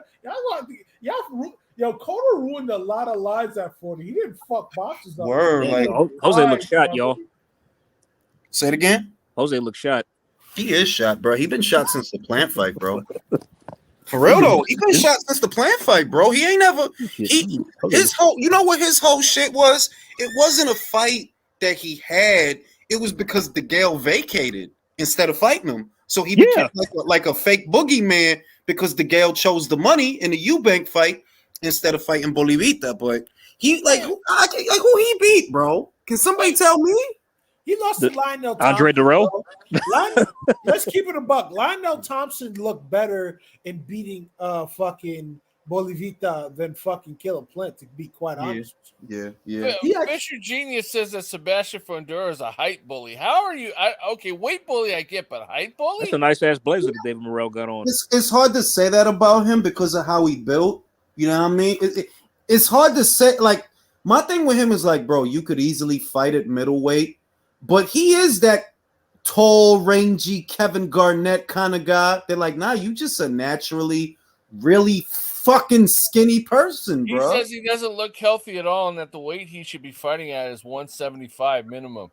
Not 175, bro. I think he's killed at 175. I don't think his frame can even hold that. But like, that'll be, bro. He'll get punched at 175 and he will fall apart, bro. Like a house of cards, bro. I don't think, man. Yeah, like nah, you can't put him at 175. Bro. But let me tell you this though. You know, people could say this. Tommy Hearns was the original height bully if he really wanted to say that, which is completely preposterous. You could though, because he was 6 feet tall. But then again, the reason I don't is because the welterweights were bigger in that time. You had plenty of welterweights that was 5'9", 5'10", 5'11". So was he really a height bully? No, he wasn't. He was just I don't know about a height bully, but look what he did to Duran, boy. Whew. Oh yeah, but that was at middle, bro. That was a 154. That was at 154. That's true. It was at a higher weight. You're right. It was. He wasn't a hype bully to Sugar Ray the first time. But that's what I'm saying. Even Robinson was not small, bro. Like this era of like Keith Thurman, if you put Keith next to Tito and Oscar or Leonard and Robinson, like in a time machine, he gonna look like a low ass man, like because he's not a big guy. Danny's not really a big guy. Yeah, you a welterweight because of the weight, but not the height. The welterweights back then had bigger frames. You know what I mean? Leonard was not a small welterweight. Tommy certainly wasn't. You know what I mean? But Gilbert, we're not saying that Fundora is a weight bully. We were commenting on the other comment about a height bully. yeah, height bully. That's no such thing. But like, yo, I'm just saying, I used to watch Tommy Hearns highlight, bro, and him at 47. I was just like, how the fuck these motherfuckers take that power, bro? Like for Sugar Ray Leonard to come back and beat him in the 14th round in their first fight after having a detached right there and taking all them fucking right hands from this dude. It's fucking crazy, B. It's fucking. But the second fight was even worse though because they older, they don't got the same reflexes, and they're gonna have to take them shots to give another shot. Otherwise, they're just not gonna fucking get their offense off. That second fight was a draw. I don't care what anybody says. That fight was like literally 6 rounds apiece. I can understand the 2 knockdowns and shit, but if you watch that fight, outside of the knockdowns and outside of the times that Tommy got his shit off, when Tommy got hurt, it looked like he was going to get laid the fuck out. But if it wasn't for those knockdowns, like you could actually lean it Sugar Ray Leonard's side, but like it's just like crazy, man. Because what my dad said about old school boxing, like these motherfuckers were gladiators. They weren't fighters, they were gladiators. Like Thriller in Manila, we'll never see some shit like that ever again. That was some wild shit. Yeah, you're right. By the way, let me ask y'all this fantasy matchup. At 154 pounds, Tommy Hearns versus Julian Jackson. Jackson, bro. If he land though, But if Tommy Hearns land, I think I'd edge Tommy due to his better boxing, honestly. So, but Julian's not a bad boxer. He's just no, he's not. But Tommy was a way better boxer. He's just who fucked up Julian again. Somebody fucked him up, man. Who was it? Gerald McClellan, but the G-Man. He fucked him up, man. The G-Man, yeah. Real bad. He laid him out smooth. But okay, we could say this. Hey, you may have won the war inside of the ring, but I hit you once and you had a migraine for 3 months. But the G-Man had a chin. He had a chin. That's what helped him take those punches. Yo, Jose is really shot though, B. Like he really shot though. He about to get knocked out. Yeah, he is. He is. But shit skin is doing good. Shit skin. He is. But I say this though is this. One thing about Julian Jackson, that is probably the hardest pound for pound punch I've ever seen in my life. Because from 154 to 160, he was hitting dudes one time and they were getting knocked out. And they were done. On average for like 3 to 5 fucking minutes. Like, do you not understand how hard you have to hit a motherfucker once and niggas just don't get up? Like it was like movie knockouts, bro. Like you could see the birds and shit hovering over their head. Like it was like a movie knockout. Yo, it's like this man had supernatural power up damn near almost in every one of his fists. You know what I mean? Oh yes, it's like every time he landed on somebody, it's like they got shot in the head with a sniper rifle. This is super middle or light heavy contest. This is super middle or light heavy contest. 168 to 168. I was gonna say this. Yo, Mike Tyson was in the audience when Julian Jackson knocked out Terry Norris. Mm-hmm. Like people fail to realize, yo. Is that what he said? He said they shot at the Mike Tyson, man. I can do it too, you know. Yes, yes. But when he hit Terry and Terry just fucking turned off, like motherfucking TV got turned off. Where the Hassan Campbell, like TV. Bro, you know who got it worse, Chris? Harold Graham. Fuck me. Yeah, man. Oh God. Do you guys heard about Rocky Fielding? Yeah, I heard he got fucked up earlier today, bro. Dan Aziz fucked him up. I heard. Yeah. Dan Aziz can fight, man. That's a good. You seen that Chris Billum Smith knockout? I seen that shit. He beat the shit out that guy, man. Yo, when he hit him with that left hook to the body, that's when I knew he was done. I said, like, he's not going to get away from any of these other shots. They need to do a rematch with him and Reactport, bro. Because I mean, you on Sky, so I mean, you might as well because you on Sky basically. Reactport beat him the first time, right? Yeah. Tommy McCarthy, in my opinion, beat Chris Billum Smith. Though I don't know why they didn't give him that decision. In my opinion, you talking about? They fought 2 times. You talking about the first one, right? Yeah, the first one. Yeah, because he fucked him up in that second one, bro. Yeah, he did. Yes, he did. Yeah. With Chris, who fought twice, Chris? Chris Billum Smith and Tommy McCarthy. Mm-hmm. Oh, got you. Okay. You know who I was surprised about? I was surprised that Femke beat Mary Spencer. Oh God! I honestly thought she was going to be better than that, and you sold me on Mary Jones. I think we all thought that, bro. Honestly, I don't think nobody that was following Mary. Nobody saw that coming. Nobody saw that coming. And she's calling out Clarissa Shields like, you better not. Bro, you know what? I actually like Natasha and Terry's chances against Mary now. If I'm being honest. Like after that, I don't know because she's still mad big and they still mad little. All they got to do is implement FMK's game plan in the fight. That's all they got to do. But Femke is a burly broad though. She like the kitchen lady that could box. Like she built. Yo, you such a piece of shit. Femke was letting her hands go, though. You know, in that fight, Femke was really letting her hands go, and Mary Spencer was not. She was. You know what the thing is? I think they need. Look, this is what I want. Run it back. And my thing is this: when everybody you've been fighting keep falling down, right? You're going to expect Femke to fall down because that's what was going on with Mary. She'll get in there with everybody, and they'll go right out. And she finally ran into somebody that could take a punch. She got drunk on the power. Then she got drunk on the power. I think so. That's what happened. I think so. And she need to go. She has a great amateur background. I'm confident she can win a rematch. Run that shit back. This time, box. Yeah, use your fucking jab. Don't be winging crazy ass shots. Jab. Use your punches to set up your power punches. Use the jab to set up the power punches. Because the other thing is, me seeing somebody like Mary lose to Femke, who lost to homegirl from New York, Alicia Napoleon. I'm like, Mary, I know you're better than that. Like, I know you're better than that. You just drunk on your power. Get back on your boxing shit. Stay on the balls of your feet. Use your jab. Set up your punches, but use your jab. because the jab will set up everything else. You trying to hit her with all these big ass? It's like, nah, you're not gonna win doing that, B. But late in the fight, Jules late in the fight, she was trying to jab, she couldn't land it. She couldn't. Yeah.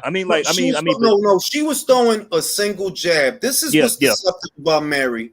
Mary's tall. Her arms is not long like Savannah's. No. So if you're thinking that you're just gonna put it out there and touch it with it, you're not. You got to double up and triple up on it because her arms is really not that long.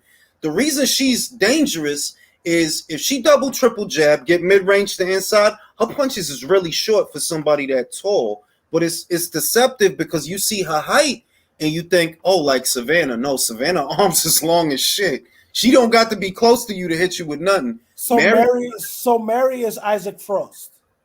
Yeah.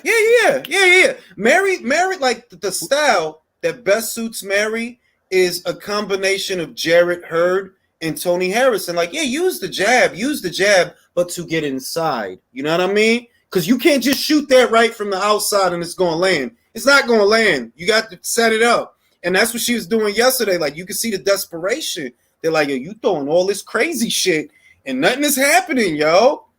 That was hard to watch, man. That was hard to watch. But I think she can win the rematch. I really do. Was there a rematch clause? It was a little bit of a disappointment. No, bro, come on now. You know there wasn't no rematch because nobody expecting that. Yeah, shit skin is he looking all right, shit skin. No snap on Jose's punches. No snap on him at all. Guys, what do you think about Makhmudov? He looked like a punch-out character. In my opinion, Makhmudov is the next Urgovic.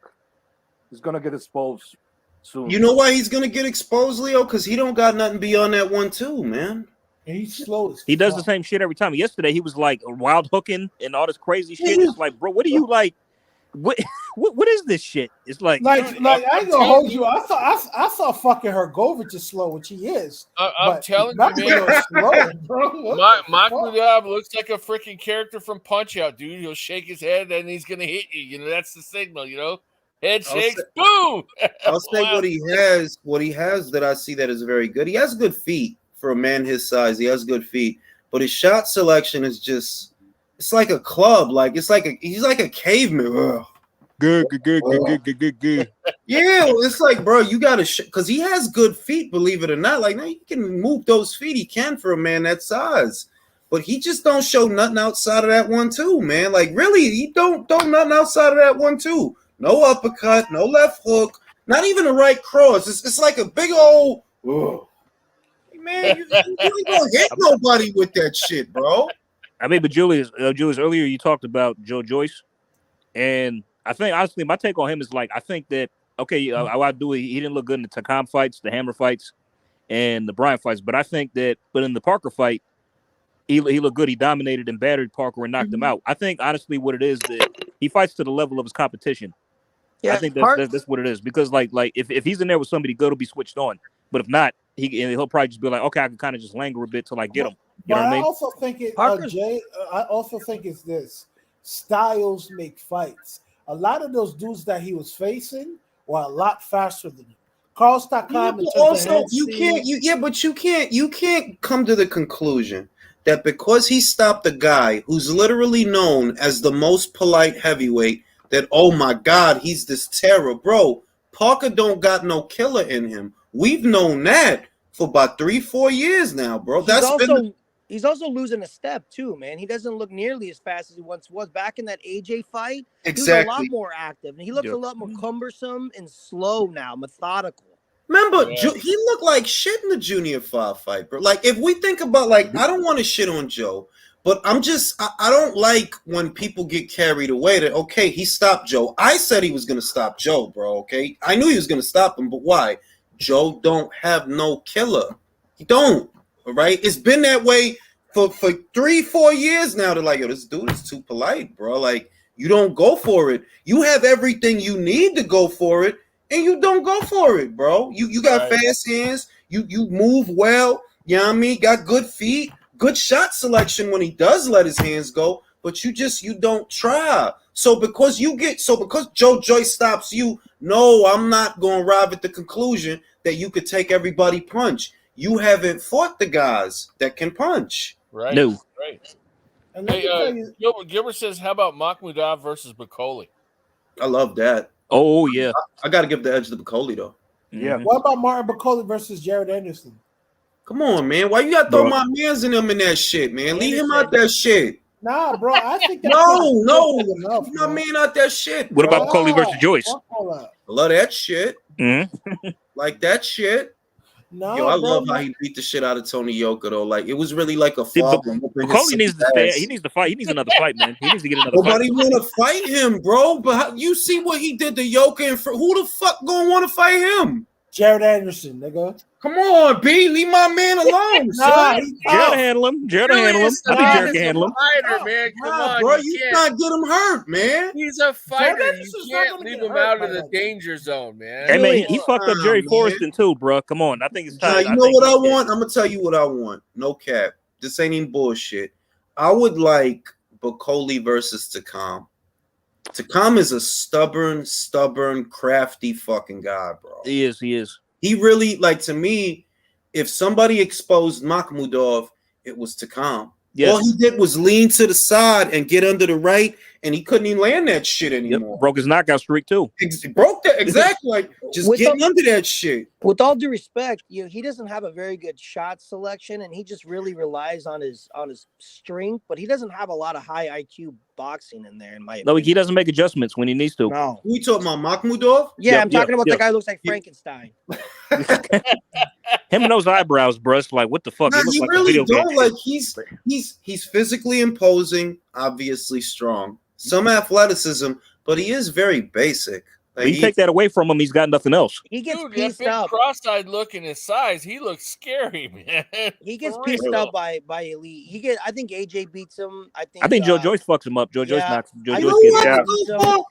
Simon Keane, the mullet man from Canada, bro. Did y'all see that shit? He fought this French guy. French guy took one look at that mullet, took him like, fuck this. Yeah, that guy. Yeah. Fuck this. And he got on one knee. Fuck this. I lost. Fuck that. I'm not gonna let him out there, bro. No sleeves on the t-shirt. Mullet, straight out of America's Most Wanted and Cops. The old 80s, 90s mullet. Yeah, I remember that guy. The decision was rendered defeat by mullet. That mullet, you had to have at least 2 felonies to rock it, correct? Exactly. And a snake tattoo. Minimum 2 felonies. Yo, by the way, Jules, how did Billy look today? You see that fight? I like look, I'm gonna say this. I saw people saying this and that, but Vaughn don't just get stopped, bro. He was in there with Yanni Beck and he didn't get stopped. Yanni Beck won a split decision. All right. Wow. Right? Motherfucking Melakuziev, he couldn't knock out Vaughn. And I seen people saying that, his power is not all that, Billy, because he didn't knock him out. And I'm like, well, wait a minute now. This guy been in there with punches and going the distance. He went the distance with Yanni Beck. He went the distance with Melakuziev. Parker got him out of there, Zach Parker, but it looked a little weird. And I'm like, this ain't no bitch. So I ain't gonna knock Mabili. Like Mabili still whooped his ass. He just ain't knock him out. But Mabili was hurt. His right leg was fucked up. That's the other thing. He couldn't really push off that shit. So it's like, I liked it. I thought he looked all right because he still dominated the fight. He still was hitting this dude with all type of shit. Ain't like Vaughn is some bitch. Like, nah, he don't just go. He not the one that go in there and just get knocked out. He not the one that go in there and just get knocked out. He had to work. Billy had to work, but he won the fight. I thought he looked all right. Nice. I thought he looked all right. Like, he was still landing a lot of shit. Uppercuts on the inside, hooks around the guard. Vaughn could take him, though. He not no bitch. That's what it really was. He not no bitch. Did he get some title shot soon? I mean, he's going to WBC route, so we'll see. Remember, if he's on the WBC. What's up with Big Pharma lately, man? Is he doing anything? Nah, he's still doing things, bro. He's still doing things. Don't be surprised if he end up on a Frank Warren show. He's fighting, bro. He is fight like he's getting fights and shit. Is he still a big tub of shit? Though, I mean, no, like he's getting like right now. it looks like he's just trying to get down in weight. So he's fighting in these like, whatever kind of fight. Yeah, like he's fighting these guys. They ain't really any good, but it's good for him that he's getting those rounds in the bank because he was gone for a while and he does need to lose weight. So I think that they have a plan for him, and I wouldn't be surprised if he returns to the spotlight next year because he talks a lot of shit, and that sells fights. He can talk some shit. He's officially graduated from Big Baby to the Hungry Hippo, man. I never understood how you could be that fat and be like so physically active. I mean, you got to be eating a lot of fucking calories to get that fucking fat and move around. Maybe he has like a glandular problem. No, come on, man. Stop with that. That's like 1% of the population. Cut that shit. Bro, the dude is like 300 pounds. Dude, I know. I saw him fight some dude down in South America. They pulled him out of the stands and had him fight. But he was fat. The dude was fat as big baby, big pharma, big fat fuck, whatever they call him. That dude was that was a guy who has a whole house. Yeah, man. But I'll say this. I saw that fight in South America. I saw that fight in South America, and I'll say that what I took from it is he's not the guy that he was when he left. That volume that he had, that volume that's gone, bro. That he could throw all those punches. He don't have that no more. Bro. No more drugs and weigh 400 pounds. What do you think's gonna happen? Exactly. Because all of that, remember, that's what he was known for. That he's a really heavy guy who could throw a lot of punches. And that shit is gone behind it too. I mean, now he's just a really heavy guy. Now he literally looks like a dude that you would see at a bar that would like get outside and fight after like a 12-pack. Yeah. But because of his persona, the fact that he's still an unbeaten fighter, he's still serviceable, bro. Like if you said, for example, if I told you, do you want to watch Joe Joyce versus Jarrell Miller? You don't want to watch that? I was just about to say, but I'm the same guy who's talking shit who's watching these fights. So what the fuck can I say? But you can't tell me that's not a good fight. You know, and moreover, with his mouth in the UK talking all this cash shit, unconscionable, greasy shit. You know I want to watch fat guys fight. Watching fat dudes fight is fun. I don't care what anyone says. It's the best, bro. In fact, I think all fighters should be fat. Fat guys fight the best. Yeah. I mean, look at these fucking guys. Why is Uzcategui still here? He's about 6 steps slower, too. If they were fat, he would have been knocked out by now. That's true. I mean, because you can't say there's not a piece of poetic justice to watch like Tyson Fury, who looks like a high school gym teacher, like piecing dudes up. I mean, there is some enjoyment to watching that. It is. Shishkin's getting off, but I don't know, man. Like, can he not punch or something? No, Shish Kebab hasn't looked good the last 3 rounds. No, Uzcategui's low-key fucking this guy up. Yeah. I think, Uzcategui's just, I mean, he's still got obviously a skill set to fight, but he's lost obviously a couple steps. Yeah. But he's definitely got a better ring IQ than an old Shish Kebab here. Yeah, Shitskin is getting pieced up in between the punches.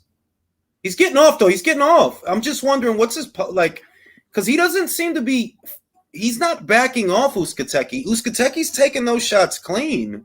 Uzcategui is the dude that's not anymore an elite level fighter, but he's better than about, like that 70% of guys out there. He's like that in-betweener guy. The guy that if you put him there against a Caleb Plant or somebody of some status, he'll get knocked the fuck out. But you put him in against a club fighter or like a C-level fighter, he'll win the fight.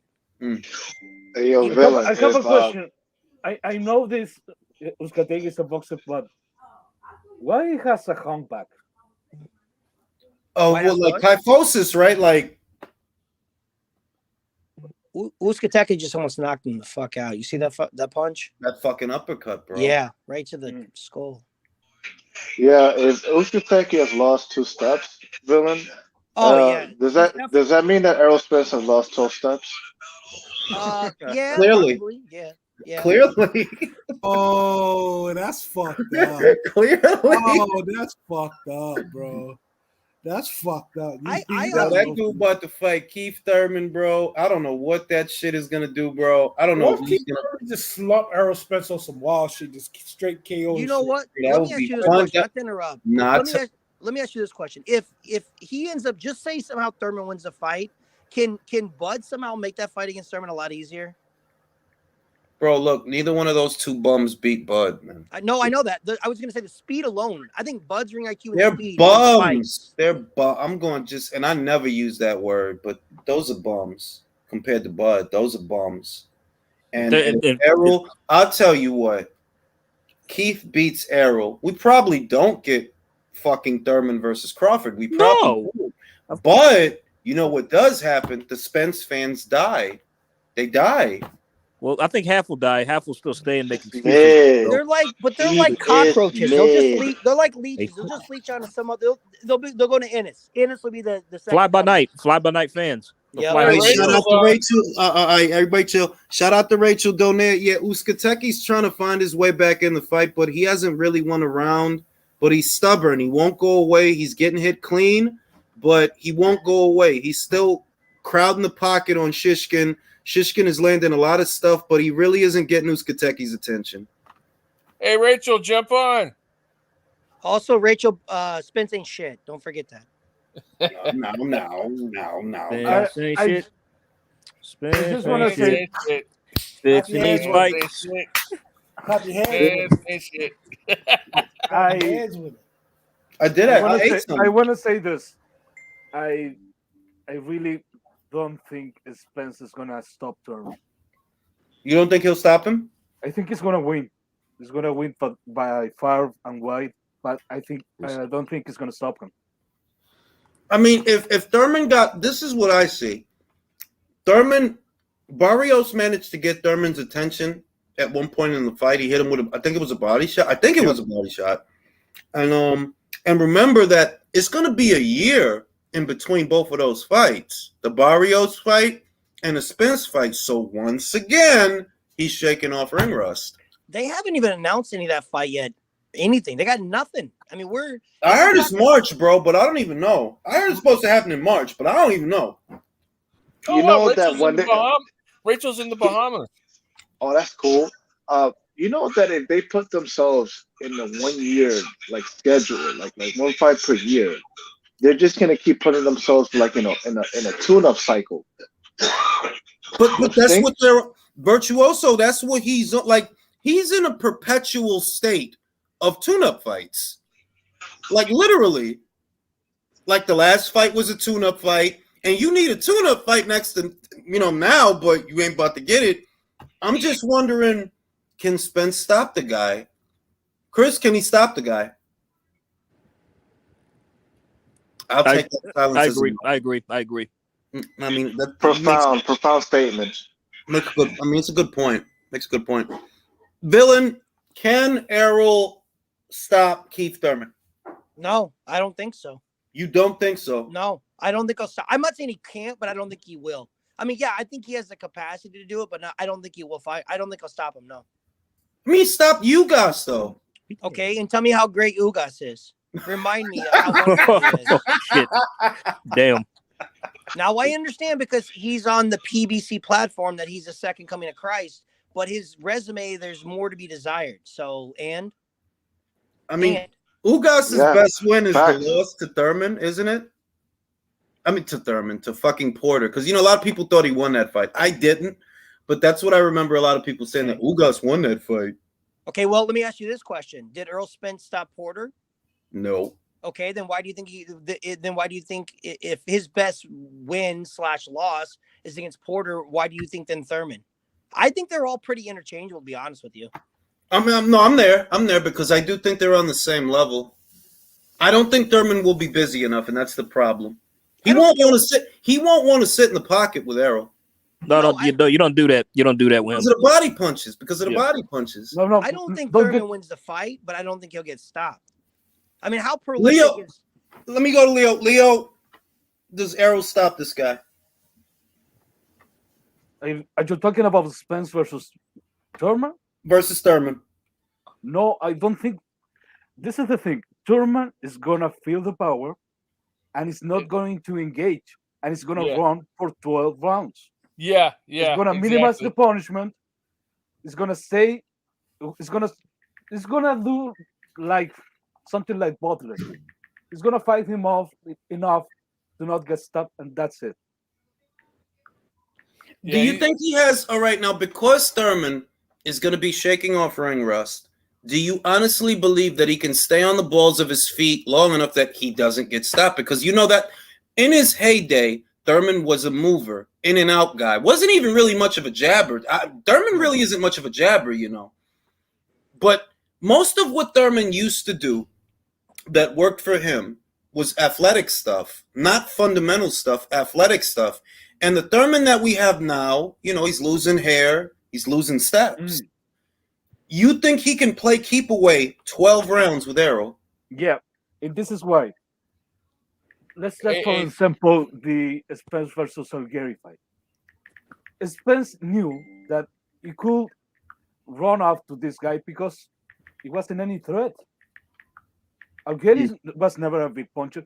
Thurman is a decent sized puncher to keep Spence. Okay, I cannot just jump to this guy. I think it's a bigger puncher than Lamont Peterson and Ugas and Porter. And just that, and I think he can run 12 rounds. He can go to his bicycle and run 12 rounds. And even in this stage of his career, but he's not gonna win that fight. Hey, Jules. Rachel says, "Hey, so Ryan pulled out of the fight versus Jesta." She says, in my opinion, Tank should just fight Ryan next instead of Hector. But you know, I agree. I agree that he should call off the Hector Garcia fight, but he's not going to. You know, he's not going to. But I do agree that he should. With Ryan, I get it. You know, I get it. I understand why. Like, bro, what am I going to do this for? It's not like it's not necessary for me to do it. It would help though to sharpen him up because Mercito is a southpaw and he is a shorter guy. So you want to practice hitting that target, that small target with that lower center of gravity that leads with the right. But I do get it. That like why not skip the formality and just go into the big fight? And I'm starting to wonder if it's going to happen. I'm starting to wonder if they're going to fight. Oscar said the contracts aren't signed, which I already knew. Like the contract, that fight is not made. I don't know why they made that big announcement because the fight is not made. You know what I mean? Ink ain't dried on the contract because they ain't signed it yet. So I don't know, man. I don't know if we're gonna get that fight. Leo, do you feel like we're gonna get that fight? Nope. You don't think we're gonna get that fight? No. Why not? The PVC tradition of not having cross promotional company fights is gonna stay. It's gonna prevail. But how do they mess it up and not take a hit to their reputation? Because they're gonna try to turn it up that Ryan Garcia didn't want that fight at the end. I don't think they can recover from not doing that fight, bro. Jules, you want to know my answer? Go ahead. Hold on. I'm going to you now. Yo, dog. Listen, honestly, and I'm not being pessimistic or skeptical. I'm just being honest that a part of me is starting to wonder if that fight is going to happen, and I'm not even kidding. I'm doubtful. I'm doubtful, bro. It's too good to be true. It really is. I mean, when have boxing fans been rewarded with such a magnificent surprise? It's been a long time. Shout out to the coach. Yeah, he don't know if it's going. Everybody's starting to feel that feeling. They're like, nah, man, they're gonna fuck this up. I don't know how they're gonna fuck it up, but they're gonna fuck this up, man. And when they fuck it up, it's like, okay, Javante, you know, if you don't fight Ryan, which to me is the lesser of two evils, because the real dangerous guys to me, at least based on his style, are Devin and Shakur. Ryan is actually a little bit more beatable than them, in my opinion. And if you don't even fight him, so what are you going to do now, bro? What, Isaac Cruz again? Rolly again? Which one, bro? Which repeat? Which rerun? Isaac. Fucking A, man. I mean, I'll tell you what. If they were going to do the Ryan fight, they would have gotten my money for that. But you're not going to get my money with Cruz. Absolutely not. You're didn't get my money the first time either. So fuck him. Fuck him. Real. Fuck him. I'm not putting up with that shit. I mean, it just dawned on me. It's amazing how they put both Jermell Charlo undisputed fights not on pay-per-view, but they put Thurman Barrios on pay-per-view. That's a very, very good point. Make it make sense, man. Like that shit don't make no sense. That shit makes absolutely. And I'd pay for both those fights. That's what's funny. I'd have paid for Jermell's fights with Castano. Those were such good fights too. Jermell's the best. That's why I would have bought him. He's the best thing going on that brand. Look, I enjoy watching him, bro. If you think about the last 3 years for him, the fights is, irrespective of what you thought of the first Castano fight, it was still entertaining, and that's what's important. It was good. It was entertaining. The Rosario fight was entertaining. You know what I mean?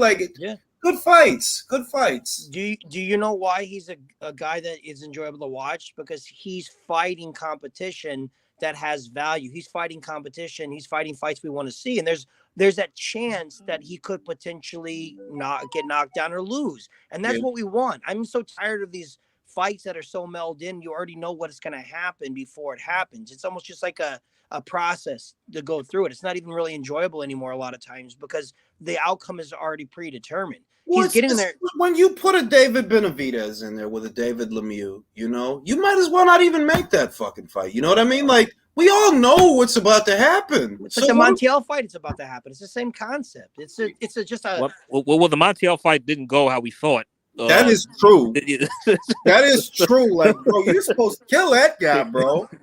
That is true. I mean, you were supposed to do what Carlos Adames did. That's what you were supposed to do. But you guys would agree that these names, these mismatches, they get tiresome. I can accept, I can accept some mismatches. I'm a big Bud fan, right?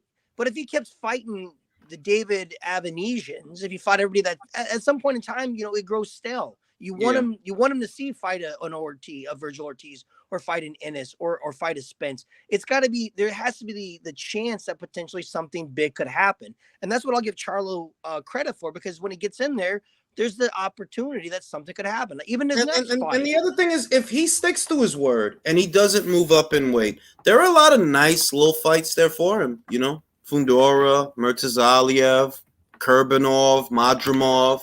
If he stays, because he said that he's not moving up. I don't believe him, but he did say that. And if he were to stick to his word, there's nice little fights there that he can have. Good fights, good, interesting fights with good fighters. So, we'll see what he does. I think he's going to move up, though. Personally, I think he's going to move up. Because Spence needs to move up. You can't stay, and they ain't going to make him fight Spence, so. But with that being said, so Spence doesn't fight the best fight at 147. Then he moves up. Charlo moves up. Now what? I mean, so these guys are not really. There's no. Nah, Spence versus Fundora for the vacant WBC title, bro. Okay, but still, you don't want to see him fight Charlo for undisputed. I mean, that's not a better fight. We're getting these second tier fights. I want the big fight. Tank it. Yeah, that's exactly what they're doing. That's exactly what they're doing. Well, shit, you can put it on him now. You might get him out of here this round. It's the fucking 12, man. God, why do you do this shit like 7 rounds? It's like, God, why did they wait to the last possible round? I agree that they are doing. I feel like that's what they've been doing for years now. But they have a mutual agreement almost to do that, to name drop each other and mention each other and get everybody excited. But literally, I said it when they announced the shit that I'm like, bro, why y'all announcing a fight that isn't signed? Because it was a swindle. It was like an old switcheroo. Like the day before, they announced, okay, yeah, Ryan and Javante about to fight, but the contract's not signed. So that the day after, but here's Javante Davis versus Hector Garcia. I'm like, bro, this is the switching. This is the okie doke, bro. Y'all just pulled the okie doke. But you got to understand, you and I and the rest of the panel, we're guys that live, breathe, and eat boxing. So we see that. They're not appealing to anybody but the casual fans. They don't. The guys who follow Tank Davis don't give a shit if they put a live rooster in there and he punched them out. It doesn't matter. These guys are like, yeah, he's fighting somebody. I'm gonna pay $80. Well, I'm not. Oh shit, that is true though, man. They could put a Stouffer's TV dinner in there with the fucking guy. Oh yeah. And the thing is, he'll eat the goddamn thing because he blows up so much in between fights. Hell yeah, Blue sauce and all, man. Oh shit, man! But it is the truth, though. And you know what the thing is? I'm gonna be honest. The Hector Garcia fight, it actually isn't a bad fight. It's not. It's just that it's not box office worthy. He's a good fighter, Hector. He is a good fighter. He's well schooled. He comes from a good amateur background. But Colbert's a good win too. It's and Gutierrez too. That was a good win, because he was the WBA full champion. So Hector, like, it's better than Fonseca by far and wide. Yes, Hector is better than Fonseca, better than Ruiz, better than Nunez, better than Cuellar, certainly better than Gamboa. It's a good fight, better than Rolly. Yes, hey, Jules, I agree. Rachel's asking you a question, man. Let me see. Did Tank say Ryan Garcia or just? He's fighting the other Garcia, and honestly, look, because I got respect for Hector and he's doing his thing, I get it. Like, he is a good fighter, though. He is a good fighter. He's not proven at lightweight, which is the caveat. He's not proven at lightweight, but it is a good enough fight that if it were on regular show, I would watch it. But I'm not paying $80 for that. I'm really not. I'm not paying $80. I hope he fucks around and gets knocked out. I would love that, or even just hurt. Well, that'd be hilarious. God, Hector's got a mean streak, and that's the problem. That if you get aggressive he's got a mean streak. He's gonna go after him. But it wasn't like Colbert. He didn't just like eke out a win against Colbert. He beat the shit out of him. No, he did, but because Colbert sat in the pocket with him, bro. He was able to take it to Colbert because Colbert wanted to sit, and which is weird because Colbert's not a puncher, bro. No, he's not. I mean, he was teeing off against Tuxoc. Couldn't even take his ass out. And Tuxoc moved up and wait for that fight. Didn't Colbert keep sitting on the ropes in that fight too? Yeah, bro. Yeah, he kept sitting on the ropes. He did everything wrong. He did everything wrong. It's like, bro, you're a pure boxer. Your thing is fighting on the balls of your feet, staying behind your jab, sticking and moving. Why are you trying to fight this guy in the pocket? And we see how it went. But with Hector has a mean streak. That's what's like, if you're wondering, well, what are his chances? Could he get knocked out? Yes, he probably does get knocked out because he's an aggressive fighter. He's going to take it to the guy. If you watch the Gutierrez fight, even though he won the fight, and he won well, he was getting hit in between the shots. With Davis, look, you can't do that. Your best bet against Davis is to use your jab. You're actually a little taller than he is, so use your jab and box him. Don't try to take it to him. Punish him, and then go for it. But I don't think he's going to do that. Gilbert A says, but Jules, but Andrade versus Damon Nicholson is on the card. Oh my God! He fucked up. He fucked up. That's funny, man. He fucked up big time. Man, and I don't, I understand why he went there. I'm not gonna knock him. I understand why he went to the PBC, but I've been saying this, and y'all go. This is gonna sound familiar. Just because you're over there doesn't mean fights are gonna happen. Because Leo and Gary never fought. Sir, every 18 months a fight's gonna happen. So please, all due respect. I mean, really though, every 18 months, bro. I mean, like, I just can't help thinking, like, John Wright, bro, that could have been you. You know what I mean? Bro, it could have been him and a lot of. Could have been you. The Yanni Beck that I saw, Andre could have beat that dude. That could have been you. He could have beat that dude, bro. The one who showed up against Bentley? Hell yeah. They legitimately got guys in jail doing 5-year stints that get paroled before some of these guys get a second fight. It's that bad. Oh shit! I'm like, bro, and the shit is, it's gonna be very curious to see what his schedule looks like next year, because the question I have is he gonna fight 2 times next year? No. What are the odds that Demetrius Andrade, under the PBC banner, boxes 2 times next year? Who has fought 2 times under the PC banner in the last? Ooh, that's shit. Some guys haven't fought at all. Name one fighter has had a worse managed career in the last decade than Boo Boo. Yeah. That's Bro, the only guy I could think of that had a worse managed career was Kobnowski. That's it. Oh yeah.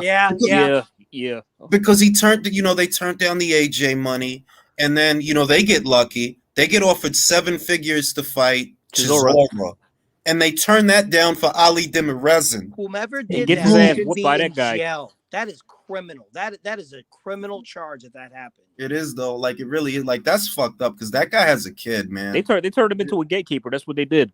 Literally, every single time every time he walks into the kitchen, his wife looks over at him and just glares at him. We could have been millionaires, motherfucker. Okay, so pound for pound, the worst careers. We have Demetrius Andrade, Jermall Charlo, Deontay Wilder. Nah. I'm kidding. I'm kidding. He's been paid, but I'm gonna say this about Wilder. Even though some bad business decisions were made, he still did make a lot of money. That's what I'm saying. You still paid. He did make money. He did make money. So he missed out on a lot of money, but he could have made a lot more though. Yeah. If they somehow make that Wilder AJ fight, what do you think?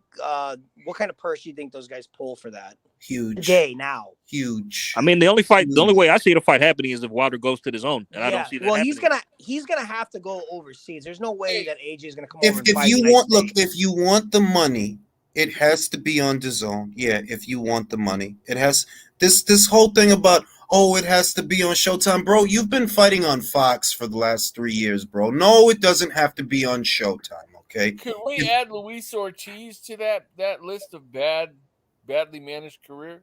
I mean, not as bad as the other two. But it is bad though. I agree. I think the number one worst career so far, pound for pound, has to be at this point, Jaron Boots Ennis. Oh my God, yes. Oh my God. How can we forget that? How can we forget that? He's not gonna get any fights, Like I played it out in my mind. Just okay, let's play out a scenario where Errol moves up, you get elevated to champion. Okay, then what? Who are you gonna fight? Keith's not gonna fight you. Keith isn't gonna fight you. Danny's hiding out at 54. Sean retired. Who are you gonna fight? This is the thing. How old is Boots Ennis?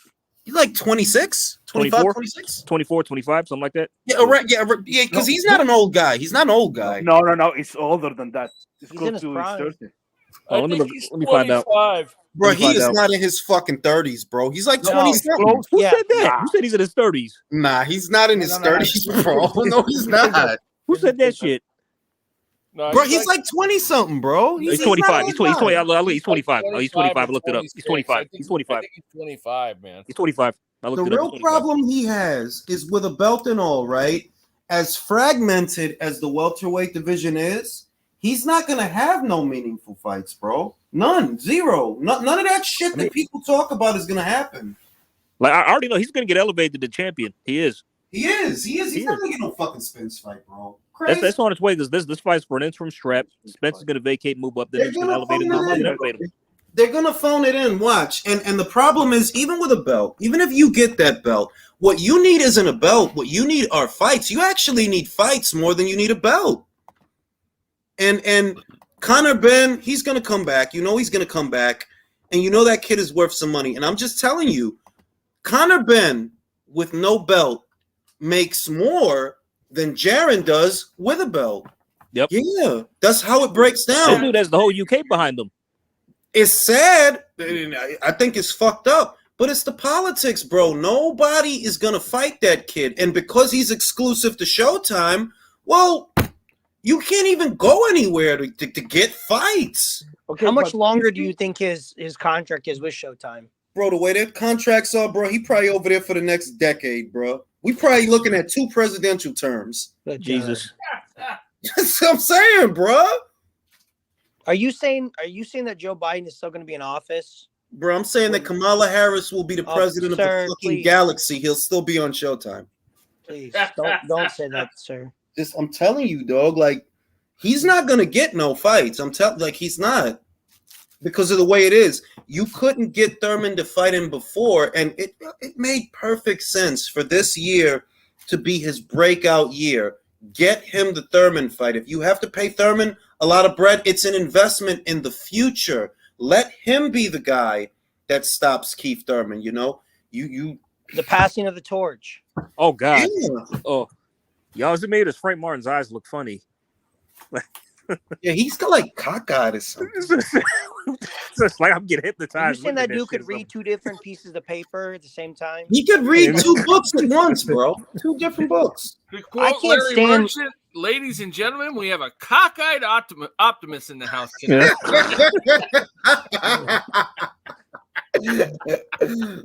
But no, seriously, like I played it out in my head. Like nobody thinks he's gonna get Spence. Nobody. No. You want to talk about high risk, low reward? At least if he ends up losing to a Crawford, I mean, there's merit in that. A lot. But he's not going to get that either, though. I'm not saying he doesn't. But you would agree if Spence was to lose to Bud, that has a lot more merit than him to lose to Jared Ennis. Of course, and there's no shame in losing to Bud because then no, there's no shame in that. That you went. It's kind of like Oscar losing to Felix. Hey, at least they fought, bro. And people from my era always think about that fight fondly. That's when boxing was boxing, bro. That's what these people don't seem to understand who are running the show is that we don't care if these greats lose to the greats. And did Oscar's marquee value diminish after that? No, not at all. Even after he got folded up like a beach chair by Hopkins, he was still worth a lot of money. Well, look what happened to Manny. Manny got folded like fresh laundry, and he still had a great career afterwards.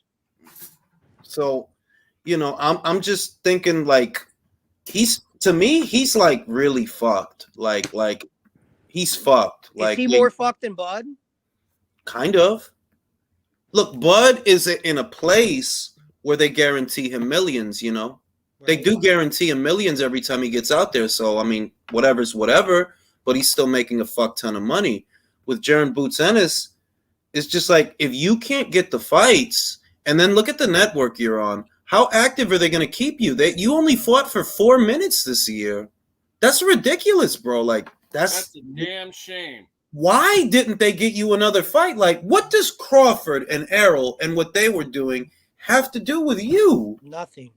It's just that's just what he's being sold for an excuse. That's what they're telling him, yeah. You know what? I won't be surprised if you see Crawford and Josh Taylor fight. That would not at all surprise me.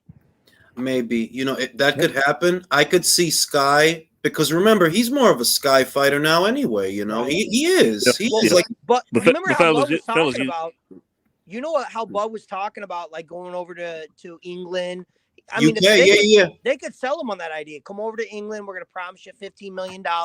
Fight Josh Taylor. But that's if Josh moves up. If you're Josh. That's what I'm saying. If he moves up, I think that's fight. Because who else is going to fight? What other premier or marquee name that can give him money is he going to be able to fight? If you're Josh and you got Lopez thinking out the joint the way that he is, making 140's hard, but this kid sucks. I can take him. And I'll make a lot of money. And he would make money. In the UK, Taylor versus Lopez is a good fight to make. It's a good fight. So you really have to wonder if Josh is going to move. He might, because it's a hard weight for him to make. But I'm just saying that would be a fight that could be made where they both could get paid. But I think the best bet is Bud goes over to England, makes that fight, gets a big fat payday. Yeah, it'll do good numbers too. I mean, it'll do a good crowd. It'll do good numbers over there in the UK too. Yeah, and he's no stranger to going over there. He went over there for fucking Ricky Burns. Yeah. Yep. But he said he loves it over there. But fellas, it's an ideal scenario. Shout out to JD Boxing on Twitter. We broached on this subject today. He planted the seed. He was saying how, okay, so the winner of Stanionis versus Virgil. If it's Virgil, he'll hold the Rudgy belt. What's going to happen? Then Spence will vacate. Yeah. Virgil will be upgraded to full champion. I said, I said that. I said that. Which is Bud can unify. Bud can unify with him. I've been hurt. Shit. Sign Bud to a 3-fight deal or a 2-fight deal. Crawford, Ortiz, WBO, WBA unification match. Boom. Not to interrupt, does anybody know what Spence is mumbling through right now in this interview? That's a nice sweater. I'm not gonna lie, I like that sweater. His teeth are white as fuck, though. I'll say that. But does anyone know what he's saying? Like, shucks, I like horses. You got bathroom towels in his mouth? He got a roll full of it. He got a roll full of urinals. He got bathroom towels in his mouth, bro. He got a roll full of urinals in his mouth. Freshly spackled. Do you think he uses Windex to clean those motherfuckers? I do. I do. Shit. He Why? has, Why? He So nobody's teeth should be like that fucking white. I'm sorry. Confused, like I don't really know if I just shit my pants, kind of like way of like talking. Like, who remembers Batman? The way they used to draw the teeth, they wouldn't even divide them. They just draw a white line. One, you know,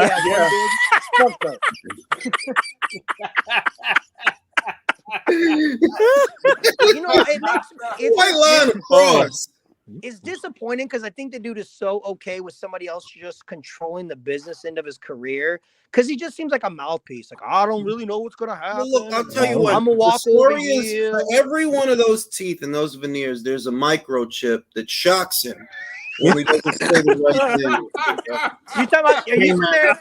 Is Al's just sitting there like in his like lair, and anytime he says something out of his pocket, he just Al Heyman is under the Barclays in a cave with a remote watching this broadcast, and whenever Errol don't move, yo, Jules, I'm about to tag you with some shit in Twitter. I swear to you, it's the most funniest but foulest shit you'll ever see in your life. I'm about to just give tag me too, seconds. bro. Tag me too. Tag us all to it, man. Tag us all to it. Let's see. Yeah, I want to see that shit. Right, this shit is gonna fucking. This shit is hilarious. Country, I think you've seen it, but you know. Okay. What's your plan next, Spence? I don't know. I'm gonna ride my horses. I'm gonna feed some chickens. Maybe we're gonna go take a trip over to Louisiana. I'm gonna go to Old Town. Go to Old Town Road. Yeah. You're gonna fight. I don't know. I don't know what's gonna happen. God willing. On Twitter? He looks fat as fuck though, man. Probably 200 pounds over there. Yeah, he doesn't look like he's on weight at all. No, hell no. He looks fat as fuck. Because they said you ain't gonna fight till June. I'm on these motherfucking drugs. I be sipping it. Yeah, that's what that nigga's on. He on them drugs, nigga. The fuck? That dude is not. I mean, that guy. I get it. He's a professional boxer. Oh, I saw this. It's just a job. What is it? Oh shit! That's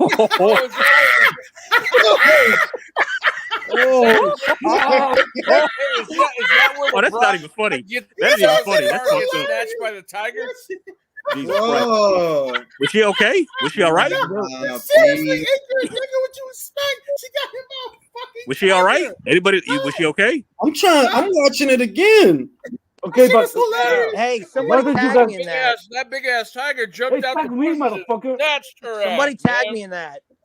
Yo, what's your Instagram handle, nigga? Oh God. At villain22. Okay. Bro, what the fuck? Was she alive? Was she okay? Oh no, dude. She might not have been. Baby.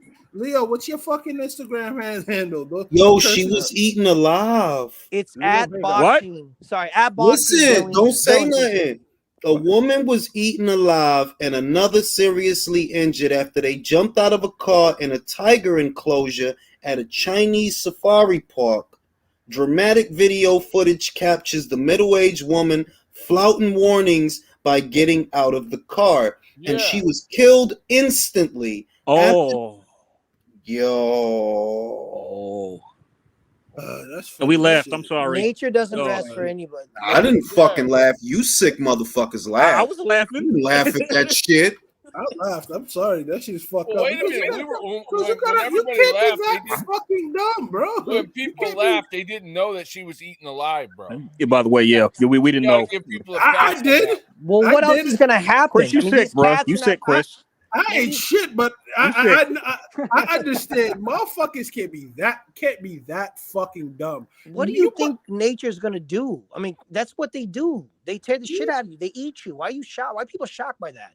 You don't want to. Bro, you know what the shit? You know what's fucked up? She died talking that shit.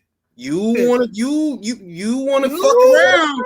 Yeah, fuck no, because you didn't have to do that. You undermining your husband. You undermining. That's. I think they call it Darwinism. Yeah, that's called adding chlorine to the gene pool. That's fucked up. I'm sorry, Frank Martin. Oh shit! Oh, I am stealing that shit. That's good. He added the chlorine to the gene pool. Yo, Leo, what's your Instagram?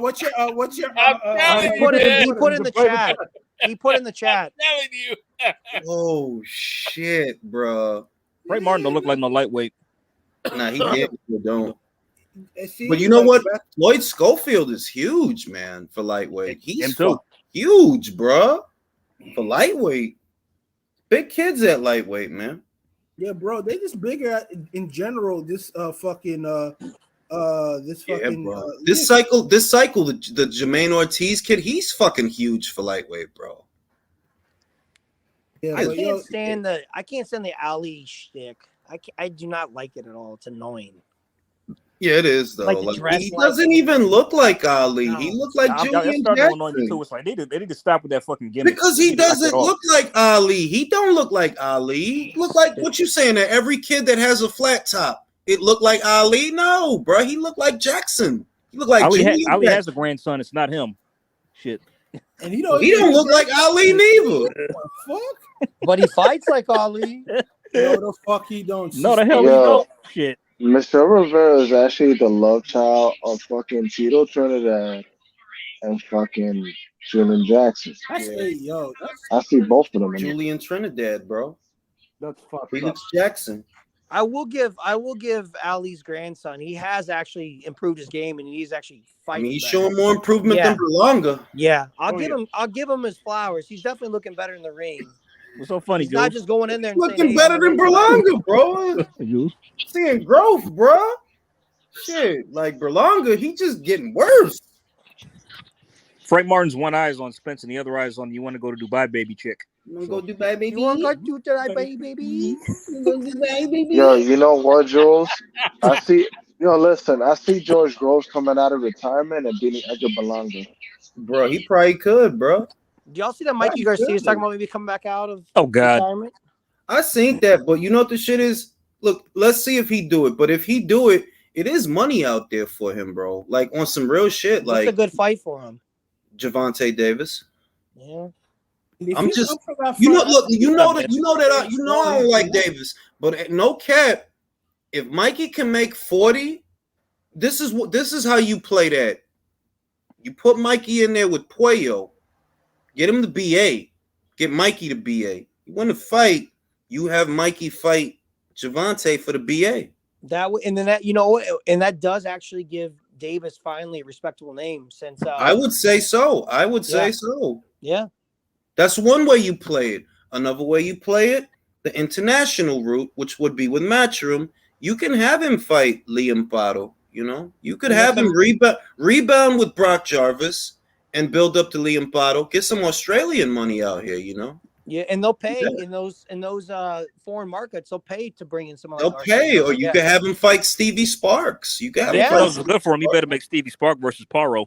I'm just saying, Mikey could punch though. So I mean, if you want to stand in front of that little motherfucker, you know that's Sandor won because he kept away. If you want to stand in front of Mikey, right? That was a bad representation of Mikey. He did not look good in that fight. He fought in a year and a half. So hey, that doesn't matter, man. Whose fault is that fucking shit? Hello. Fighting every 3 years is normal now. What are you talking about? It's good, man. Yeah. Bro, Sampson looked like a Gotham villain. He looks like the Hispanic Commissioner Gordon. For real. Hispanic Commissioner Gordon. Bro, fucked up. Motherfuckers' imaginations out here, bro. Batman, help. Oh shit. Ayuda. Bro, he looked like Carmine Falcone. He don't look like Carmine Falcone? Hispanic Carmine Falcone. That was funny as shit though. I don't care what you.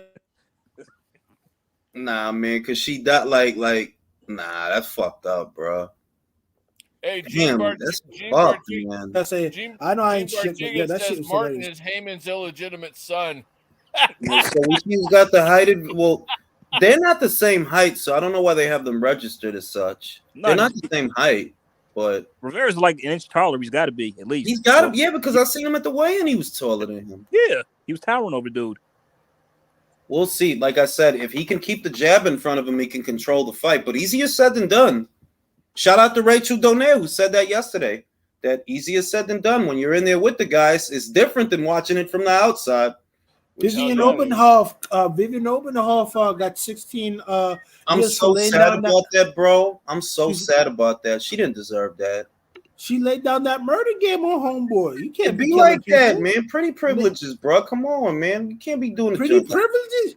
Nigga, 19 blows to the head, nigga. Bro, he probably left the toilet seat up, bro. Like, we don't know. Nah, fuck all that. Fuck all that. Good, bro. That's like, that's not right, bro. That's what you mean. Gay You're advocating that kind of violence for that? I mean, he probably burnt the rice or burnt the toast or some shit. It's all his fault. Y'all know it. Y'all know it. I think this is about to be good. But y'all get mad at me for laughing at a what? Y'all getting mad for me laughing at a fucking woman getting fucking undermining her man just to get eaten by a fucking tiger? Come on, that's karma, bro. Okay, but no cap, that's the way to do it. Is that really teaches a lesson? That's the way. No, because if you're gonna kill a motherfucker, you shoot him 20 times in the head. I mean, you do have to. I mean, when you do a job, you have to do it right. That's true. That's a waste of bullets. 2 times in the chest and once to the head, man. You're done. That's it. Don't listen, country. Not everyone knows how to shoot in tight groups. You sick fuck. No. It's being real, man. It's being real. Like, country, you're military trained. What the hell? Not everybody shoots in tight groups, country. I'm just saying. The question about isn't that who beat Natasha Jonas? She gave Natasha Jonas the first loss, right? Isn't that who? Yeah. She knocked her out, man. She knocked her out. It was bad too, man. It was bad knockout, man. Pretty privileged. That's crazy. Just I learned from the FBI, man. That's all. I ain't mad at that. I'm not mad at that. But I'll tell you, like I said though, guys, what I'm going to say now, this is no cap. If you empty the magazine, the gun on a motherfucker, and you get caught, you have a high probability to get caught by mental illness. I see what you mean. If you empty the whole clip in him, shoot him in his face till he don't have one. Yeah. What the fuck? Yo, bro, you still, but it still has to have some level of fucking cognizance that you are shooting this gun multiple times for this intended effect. Bro, all I'm saying, fam, you remember what they did to Amadou Diallo in the Bronx, bro? They violated, bro. They shot him so many times that he had bullet holes in his feet because they kept shooting after he collapsed. They kept shooting, bro. He had bullet holes in his feet, bro. They was making sure he was dead. Jules, can I assume this De La Hoya kid is related to our Oscar? Is his name Diego? I believe so. That's his cousin. Yeah, that's his cousin. Diego De La Hoya not a bad fighter though. No, he's not. He's pretty good actually. He's fighting he lost to Ronnie Rios, but that's okay. He's Ronnie's not bad. He looks like he's fighting a washing machine repair guy, but he's looking pretty good. Yeah, journeyman. Yeah. You got to do that sometimes, man. That's okay. Sometimes you got to beat up on a journeyman, you know? The superintendent. Sometimes you got to fight the soup. Fix the fucking sink, bro. That's what happened. Whoever did Rivera's fade fucked that up. He fucked that up, man. That loss against Do we call against that guy a minute ago? What's Diego De La Hoya has been doing all this time? Word, right? Because he just disappeared for a while. Ooh, these guys are looking at each other pretty good, man. They don't like each other. Starting off all right. They're starting off all right. It's just good. It's good. It's good. Jabbing contest so far, fill out round. They want to start out fast, but they're being careful, which is smart. All right, good jab from Rivera. Good jab from Rivera. See, you're a little ahead of me, man. We always are. I know. Jules, if you're ahead of country, you have to stop the stream immediately. Oh man, so pretty privileged, man. Pretty privileged. Remember, she deserves it, bro. I'm being honest, all right. I don't care about the laws. I don't care about the dead guy. Yeah, you ain't shit. I'm not. I know that. And I'm okay with that. All right, Rivera. All right, Rivera. Me too, man. So at the end of the day, don't get mad when I say you. Man, that reach is going to be a problem for Frank. It's looking that way because he's trying to get in. He's trying to get in with shots to the body, but it's hard to get around the jab for him. I feel like Rivera's winning this round, but who knows, bro? It's only the first round, so no, it's not even that. It's that the house is not really behind him. That's what I'm saying. The house is behind him. Country, we're already in the fourth round. I don't know where you're at. How far? I'm about to finish on my end. We're already at 3 knockdowns. Where you at, Country? Why? So like the house is behind Frank, right? The house is. I would say that if the house is behind. Oh, good right hand. Good right hand. Oh.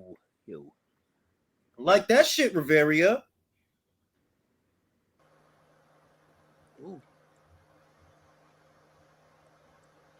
Yeah, set that shit up, bro. Set that shit up. Get that lead foot on the outside. Set that shit up. Yeah. Should lead right. Frank trying to find a way in is hard. Yo, I'm watching some of the highlights of fucking Uskatagi because I have Showtime. Got a basic cable, so don't judge me. Uskatagi's getting pieced the fuck up. Yeah, he was getting, but I don't think Shishkin has a lot of power because he's hitting him clean a lot. He took the shit. He took all that shit. Uskatagi landed a couple of decent shots too, but I don't think either of them really have much power.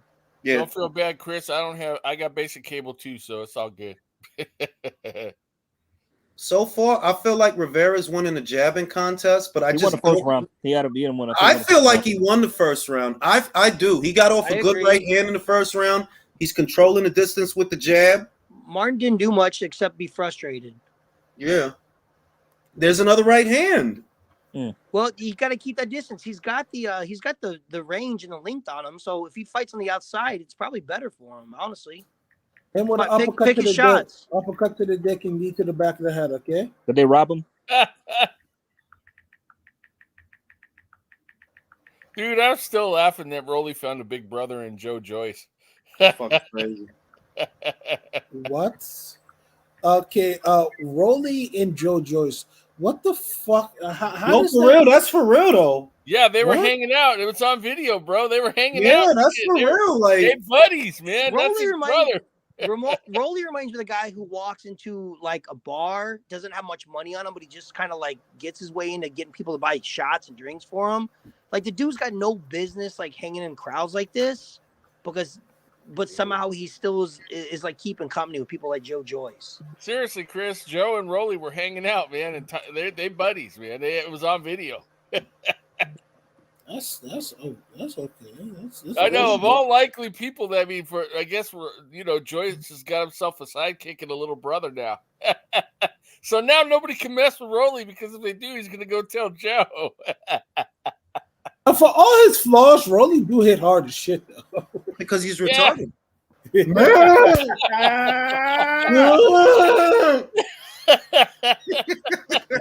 Frank trying to take it to him on the inside. That's what Frank needs to fight at. Like he's Superman or something. That's Frank's only chance. He needs to get in. You didn't even skip a beat. You said because he's retarded.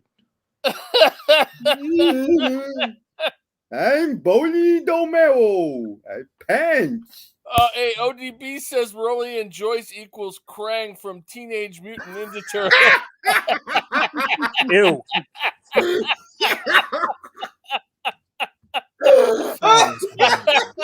That's absolutely horrible. Motherfucker open his stomach and Rolly faces right there. Yeah. Oh shit. Are you implying that Joyce is the brains behind the operation? Yep. Oh shit! Better from Frank. Better from Frank. Much better from Frank. Yeah. It's turning into a fight. It's turning into a fight. Fake Ali needs to step back. The thing is with Frank, the reason why I chose Frank to win is because I think he's a lot physically stronger than Michelle Rivera, and I think I think he's just being more physically imposing and impose his will physically, but because of skill. If Michelle Rivera keeps it on the outside, Frank can't do nothing with it. Yeah. Frank's fast too. He's got good. Frank needs the probe. He needs the probe with his jab to try to get in. Yeah, I think it's a lot more faster than Michel Rivera. That's what I notice is the speed of his punches. He's snappier. His punches got more snap on him than Michel's. Yep, more. I realistically think the longer this fight goes on, Martin's gonna break him down. You could see him getting the stoppage in like maybe round 8 or 9. You gotta be busier than that. You gotta be busier than that, Michel. As he slows down and he gets lethargic, he's gonna get pieced up. Mm. It's already starting to happen. Yeah, and we're only in round 2, bro. Exactly. Oh yeah, Rivera's getting tagged a lot. He's busy. He's very busy this round, Frank. Very busy. Do you notice how Martin is doing some really good Terrence Crawford-esque counter punches? This is a Frank round. This is a Frank round all the way. Yeah, this is a Martin round easily. Yeah. But you notice that good time counter punches when he comes in. Yep. People really forget the value of a good nice counter pivots punch. by Frank. That's some good shit. That's some real good shit. A good jab. Nice. Who is that guy? Miguel's daddy. Michel's father. Miguel's daddy. Oh, yeah. Nice. Oh, he's dressed. Nice suit. Yeah. Well, he praying? What's he doing? You're probably praying, man. Yeah, Probably praying son don't get knocked the fuck out. Shit, I would be. The son's getting the shit beat out of him. By the way, Leo, who'd you have winning the fight? Now, Martin. Okay. Who'd you have before? Rivera? Or you change your mind? No, I had Martin. You always had Martin? I was never impressed with this guy, Michel. Got you. And his name's Michel. And he's from the DR. Drews, how you feel about that? Somebody fucked up. Yeah, you fucked That's up. probably why he's a fighter, because he got teased too much for that name, man. Stop calling me Michel. One thing I like that Frank was doing, he was probing like that song "A Boy Named Sue" by Johnny Cash. You know, he just endlessly get fucked with for it. You know. One thing I like Frank was doing, he's gonna beat those feet, bro. Beat those feet. I remember a guy in my town that was called Michel. Night, Edwin. Nobody was fucking with that dude. It was crappy. Poor guy. Yeah. One thing I noticed of Frank, he needs to probe with that jab to get in. Appreciate you, Edwin. Keep it in his face to get distracted and then go in. Lead in with a left, with a straight left. He's all right. Michel's looking a little better in this round. He's jabbing more. Nothing really landing though. Yeah. He's not getting in. Not getting through. Oh, all right. Good right hand. Ooh, nice. Oh yeah, okay. Good right hand. Looking a little better this round. You got to be busier. If you're not busy, he will be. And Frank's a sucker for that right though, man. He is. That's what I'm saying. Yeah, but Martin is ready to roll with that punch. Yeah. Yeah, Martin seems to be a little bit speedier than Rivera too. Yeah, his punches got a little bit more snap on him than Rivera's. Fuck the right and shoot the left hook, bro. Set him up for that. Yep. Jules, was that Isan that stepped in and gave us the drunk? No, that was Michael. Ooh. Tough round to score so far. Good things from both. Frank needs to step to his left. Step to his left. Try to hit him with a straight left. Good counters from Martin, but not dominating Rivera this round the way he did in the second. Careful.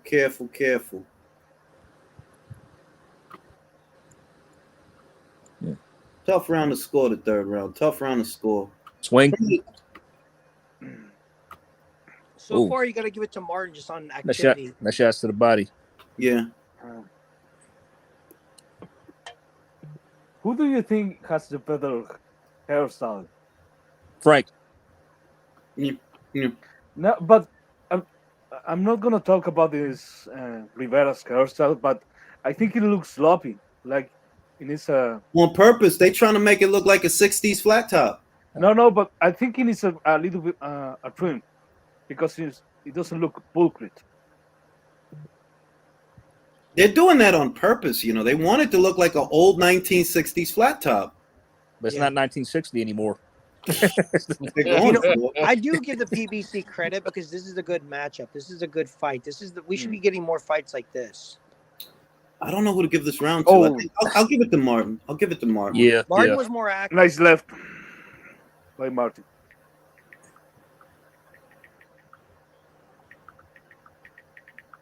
It's a Martin round. I got Martin up 2-1. Whew, the fight was so far. I'm liking this.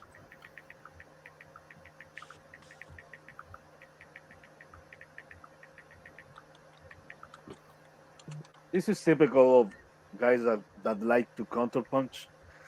They don't, if they face each other, they never jab that much. What do I think the live gate? What do I think the live gate for this was? Where are they fighting at? Is this in California? I think this is the Armory, ain't it? Is it? No, they use it a lot. They use the Armory a lot, bro. This ain't the Barclays. Oh, yeah. It's a good right hand. I told you it's a good fucking right hand. He's got to keep trying to land that shit, though. And in order to do it, you got to be busy with the fucking jab. Come on, Julian, shit.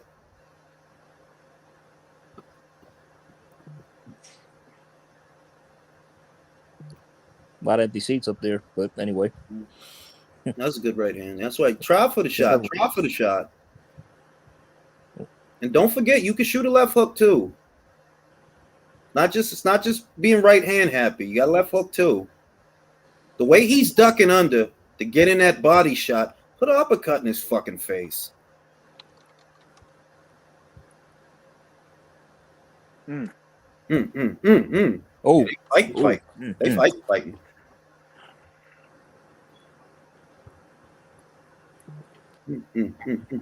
And sleep. He tripped him. The trap.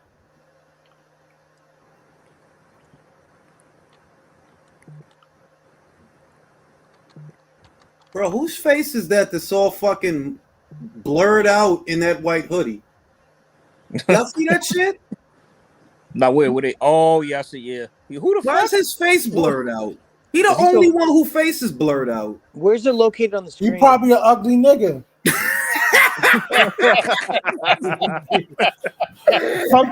Sometimes they just don't want to just shade outright. What what you want him to do? Like, bro, fuck? It's blurred out right now. Like who? No, he's fucking hideous, man. Where is it located on the screen? It's the white hoodie at the top of the screen. Shit, it's off. It's probably when he's so dark, we just gonna blur his shit. Like, no, I can see him at my end. He blurry over here, bro. The fuck? Might be El King.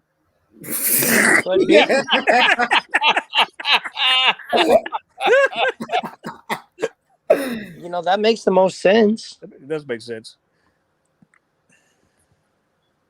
A little better from Rivera this round. A little better. I see Frank missing shots. He's backing up. Not as active this round. He's trying to set him up, but he ain't really getting off. That fight's in Vegas. I don't know where it's at, but I looked it up. It says it's in Vegas. I don't know where, though.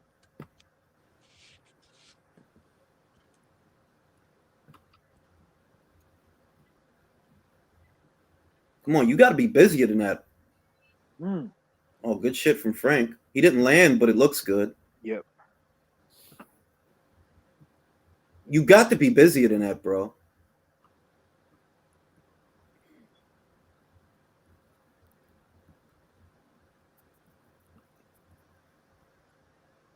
Does anybody remember the last time there was a Fox card? Oh, nice. No. Nah. Not a free one. Ooh. Not a regular one. Oh, shit. Ooh. Yeah. Good shit by Frank. Might have sold this one. He might have with that last flurry. Mm-hmm. With that last rally. Will you give that round to? Martin. Yeah, fucking Martin. He's winning 3-1. Martin's 3-1. got 3-1. Mm-hmm. Oh.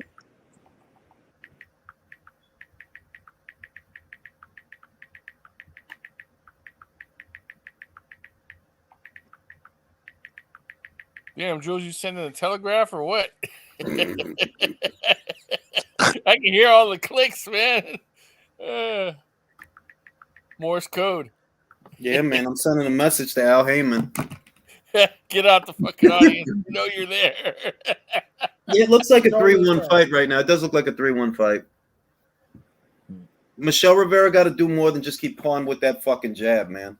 He keeps trying for the straight 1-2. You got to throw other punches, bro. He's minding that right hand. You need to throw the left hook, bro. Does he even have a left hook?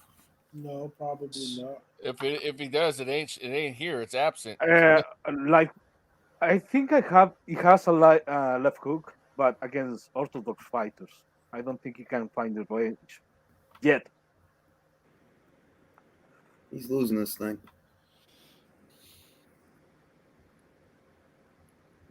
Yeah, Martin showed up for this one. He definitely did.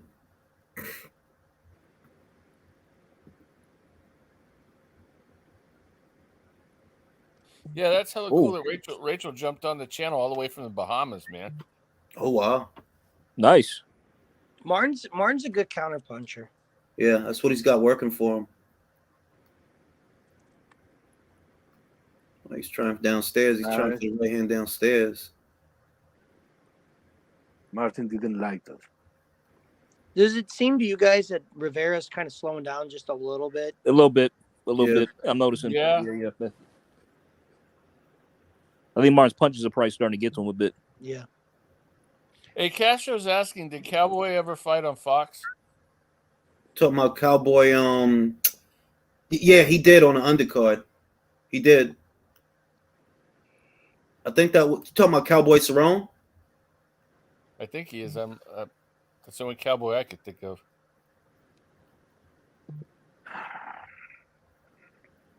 Yeah, Michelle looking real basic right now.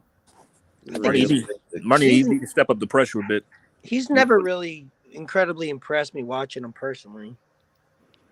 I think he doesn't have an answer for the pivots. He's never there, really. Oh, he says no, the Ronnie Shields Cowboy. I don't know who that is. Does he mean Spence? Ooh. It was close. Ooh. Oh, close call. Very. It's looking like a Martin round anyway. Yeah. Rivera's not going to, lazily jab himself to victory. If this is his game plan, then he might as well just, Pack it up a night. Call it a night, yeah. I think he might be fading a little bit. He's just short of answers is what he looks like. He hasn't been hit really hard, but he's short of answers. Right. And he came out too fast. Well, that 1-2-1, an occasional hook pretty much has won all his fights. He's fighting a guy with a lot more tools.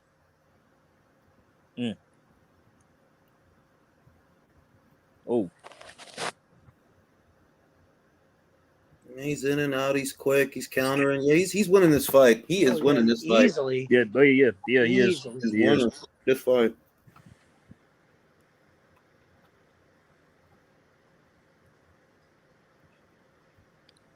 Only the fifth round. Shit. Feels like did you guys see that picture of Ebony Bridges' right hand?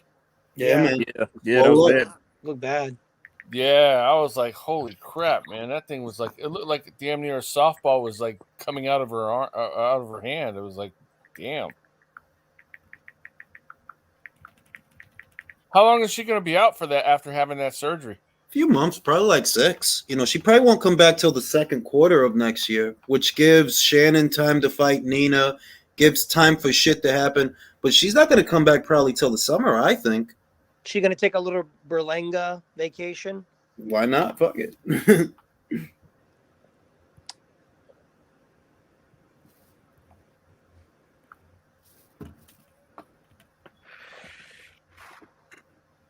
Gotta figure it out, man, because he's losing this fucking fight. It has gotten away from him. Frank Martin has a sizable lead on Michelle Rivera.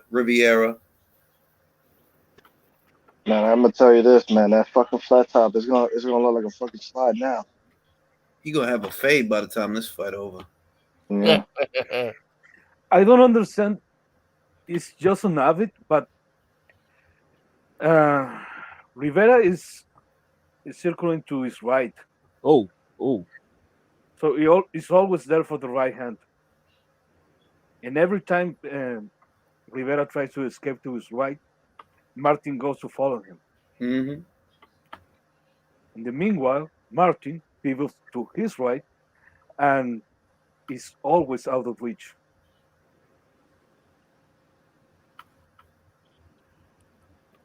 You got to be busier than that, bro.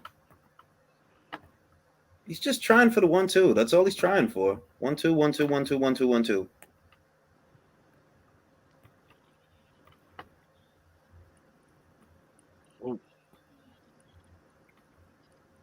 1-2. Okay, Riviera. Let's see some more of that. Come on, don't stop now. Let's see some more of that.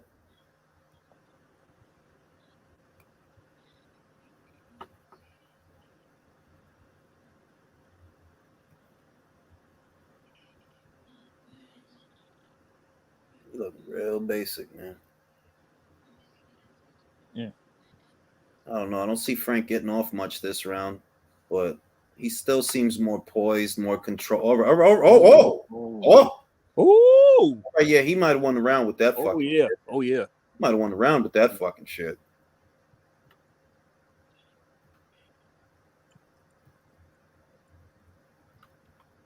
Yeah, we are not looking at an upset here, folks. Very outclassed.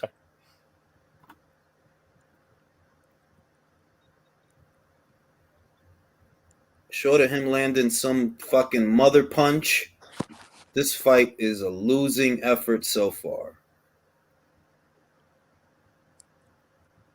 Oh.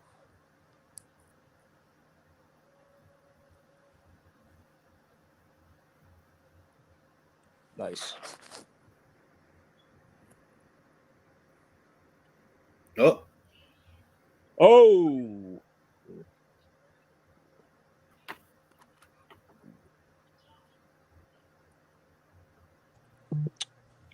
Rivera just looks really timid. Yeah. Doesn't have any answers. Tentative. No inside game either. Not at all. No, he keeps trying to duck on the outside and gets hit. I think he's cautious of Frank's power too.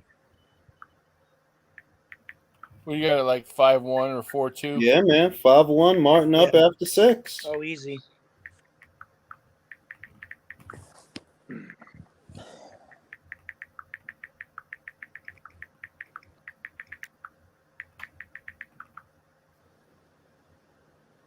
Old Dirty Boxing. You have Martin 4-2. Where do you have that second round for Rivera? You don't. I don't think he does either, but he put in the chat, he put 4-2. I'm just curious for that second round. Some of these dudes got a 3-2 for Martin. They got a much more competitive than I do.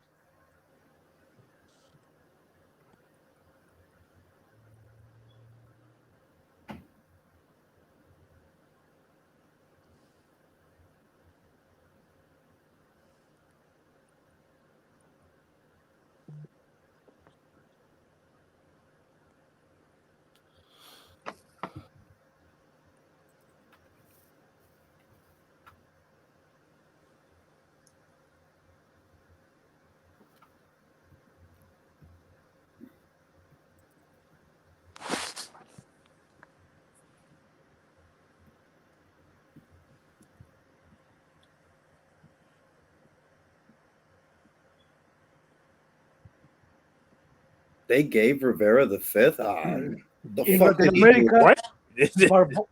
The fuck did he do in the 5th? But they gave Martin the 1st. Yeah, I don't. Yeah, okay. In Latin America, el juez de hierro, Barbosa, has Yo, accused Rivera got his head snapped all the way back. Oh.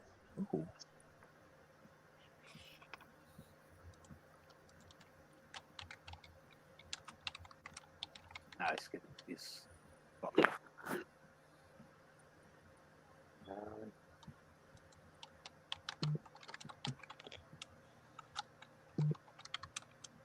Turn that bullshit off. I don't want to hear that shit.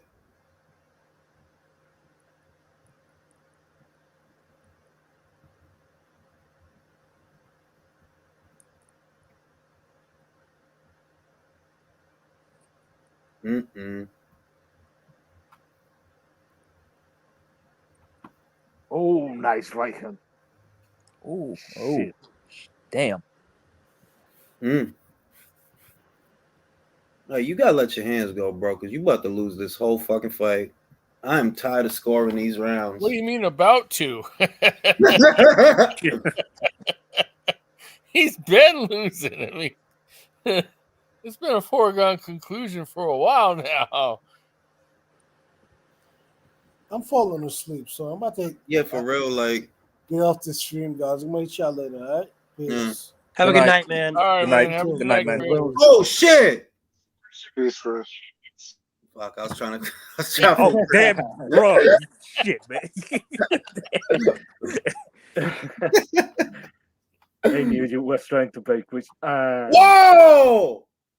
Woo! And I What don't know. The knockdown.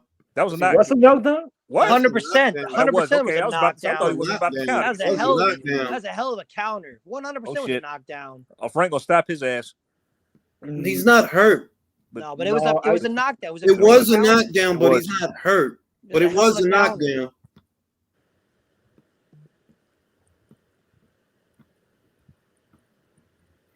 Yeah, great counter. Let me see. Yep, he's way behind now.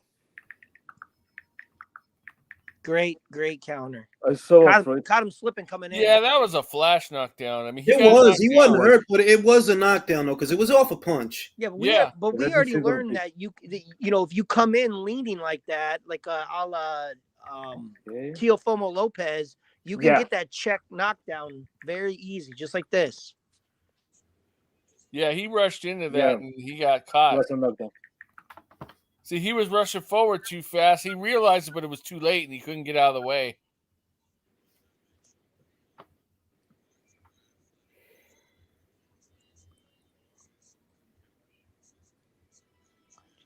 The coach is mad at him. Because he's fucking getting outclassed, bro. Like, you can stop fighting so timid. You're losing, bro. You're losing, bro.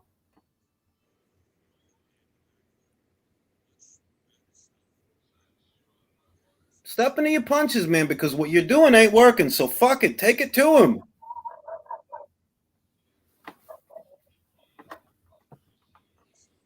Oh, what a difference a left hook would make. He's moving to his right, which is in position of your left hook if you had one. What a difference a left hook would make. He's trying for that same old jab right hand that is not going to land. He better just hope he can hit him with an elbow at this point. Shit, at this point, he better start punching him in the dick. It's about time. That's the only thing that might save him. Otherwise, he's done. Okay. You got to try for more shots like that, bro. You're not giving him nothing to think about.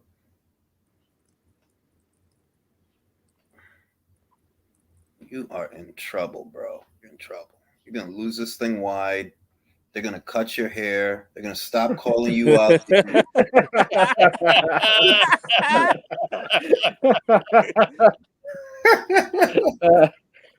He's going to end up with a big Z. Bro, you better figure it the fuck out, bro, because they're going to shave a big Z in the side of his fro. That's some shit I tell Keith. If I was fighting, like, after I knock you, I'm going to shave that fucking head. For real, B, what you got left, that's going. Whatever you got left, that shit is going. You're going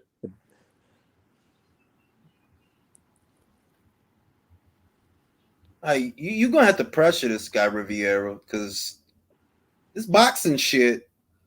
It ain't working no more. It's not. Like, it looked all right in the first round, but now you just getting fucked up. Now you getting outboxed by the other guy. More or less. He is. He is. Fred just need to take it to his ass now. Really, he can. Yeah. If he applies a little bit more pressure, he can stop him. He can. Because you're already outboxing him, so just get in close. Land some combos.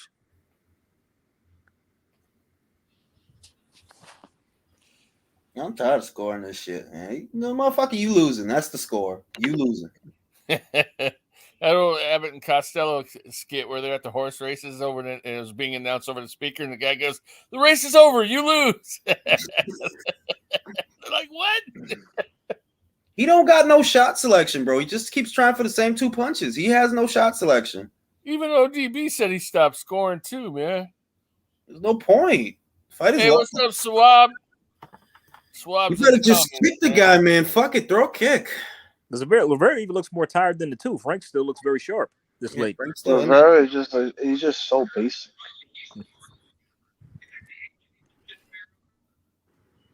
Swab's in the comments. He said, "What's up to everybody?" Oh, Swab. So, You.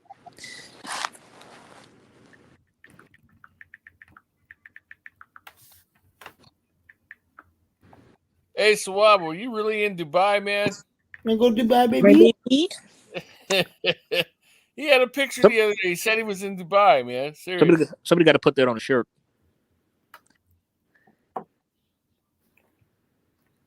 Okay, Dubai, in my scorecard, I have it like.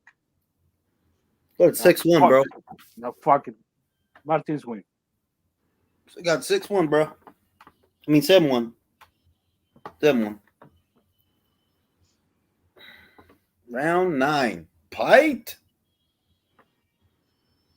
Yeah, he's just comfortable losing this shit because you're not really trying for nothing, bro. You just jab right hand with the jab right hand, jab right hand with the jab right hand, jab right hand with the jab right hand, jab right hand with the same right hand, same cadence and everything. And a fuck ton of Vaseline in his face. Got the whole goddamn jar on the side of his face. Hey, Cash and Culture says, "Yo, isn't it crazy that PBC was dead ass going to try and tell us that Rivera was a problem at 135 for many years before they matched him well? But I guess someone came to their senses and fed him to Martin." Yeah, might as well. Yeah.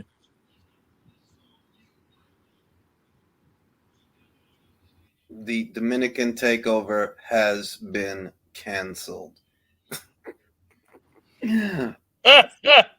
What kind of spin do we hear from that one guy? Was it Broadway Joel? I don't know, but I think he's taking this hard. Ouch. Oh, yeah, he's there. I think he's there, ain't he? I think he's there. Yeah, he's there. He's covering the fight. Yeah. I don't know, but I see Michel Rivera losing his fight with a full face of makeup. Got a whole damn glob on the side of his cheek. Yeah, And the mullet's just sitting there going, "Unga munga, bad time for power failure." Good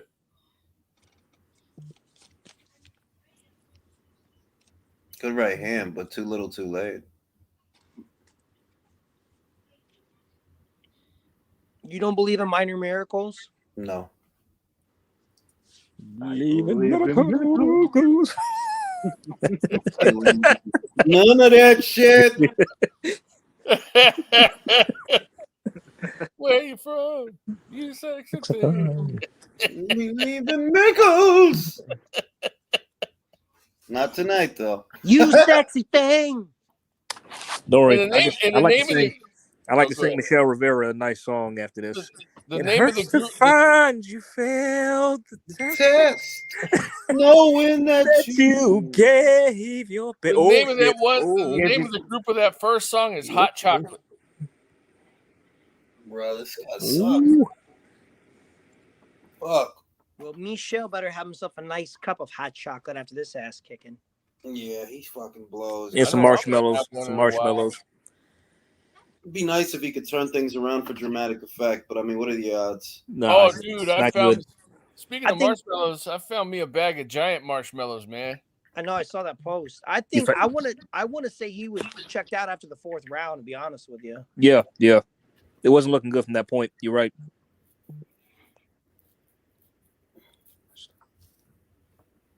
Yeah, this fight quickly became a snooze fest because The one-sided affair. You know that's Jose. You know that's Luis Ortiz's trainer, right? This guy? Really? Yeah, that's his trainer. He was also the trainer when Payano got slept by Noe. He fucking sucks. You don't. This guy sucks. Oh, and he talks so much shit talking about paella. I know he can grab his nephew, his cousins, paella. He's hyping up paella. Paella got oh, paella. Look, I didn't sleep last night. I was taking care of my grandma all day, and at the middle This is day, helping. This is helping. At the middle day, I took a half an hour nap, and sometimes I believe I'm getting old. But Leo, how old are you? How old are you, Leo? Excuse me? How old are you? Don't ask each other our ages here. This is a safe. Oh, what lie is that? Oh, come on. Safe. All right, it's cool. I am 33. But Really? Yeah. I don't sound that old, but yeah. Okay, me too. But after watching this fight, and still being awake, nah, I still got it. Yeah. I'm still young. How many minutes after the fight ends do we hear the Jules, I'm old, I need to go to sleep? Yeah. I mean, we're getting there. We're definitely getting I gotta say this real quick. With the way they're putting fucking Vaseline on Michelle Rivera's face, I think he's gonna be the next Joker. Bro, he's gonna be the next Clayface. He's gonna be the next Clayface, bro. Every round they put more Vaseline on it. They should really adapt that villain into a Batman film, a live action. They really should. Oh, I think he make an instant villain. I don't know, dude. I think they are getting ready for the club. A couple of fake eyelashes and he's ready. He's getting ready for the after party. Yeah. What if he landed just one great punch, one huge punch, sends Frank Martin into the first row? Jesus, that'd just be this. What a turnaround! That's movie shit right there. It is movie shit, bro. Shit like that only really happens in movies most of the time. Yeah, time to wake up, fellas. I mean, come on. This guy is shit. Kind of like how Rocky was being battered by Drago, the left hook. He's cut. He's cut. That's a bad cut. No, the worst of all, Martin hasn't lost a step yet. He hasn't. He still looks sharp. It looks like he can go another 10 rounds. Yeah. With all due respect, Michelle's not really doing a lot to push back on him, though. Nah. No, he's not. I mean, he's not giving him anything to think about. Mark could really take it to him. He really could if he wanted. I don't know why he's so hesitant. Nice right. That was a good right, but I mean, it's gonna take more than that, bro. Like, what's the point in even fighting anymore, Michelle? Just let him knock you out, man. So for real. Like, I just, not doing anything. Just quit in the corner or something. Don't come out. Yeah, fuck it. You wanna go to Dubai, baby? Go to Dubai, baby.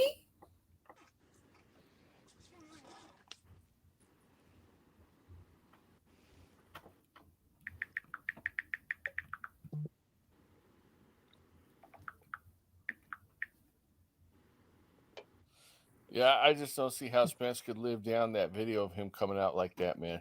Go to Dubai, baby. Of course, his fans are ignoring it, like it never happened. So, and he is too. So, his girlfriend is sitting there going, "Oh man, you're gay," because he liked the stuff.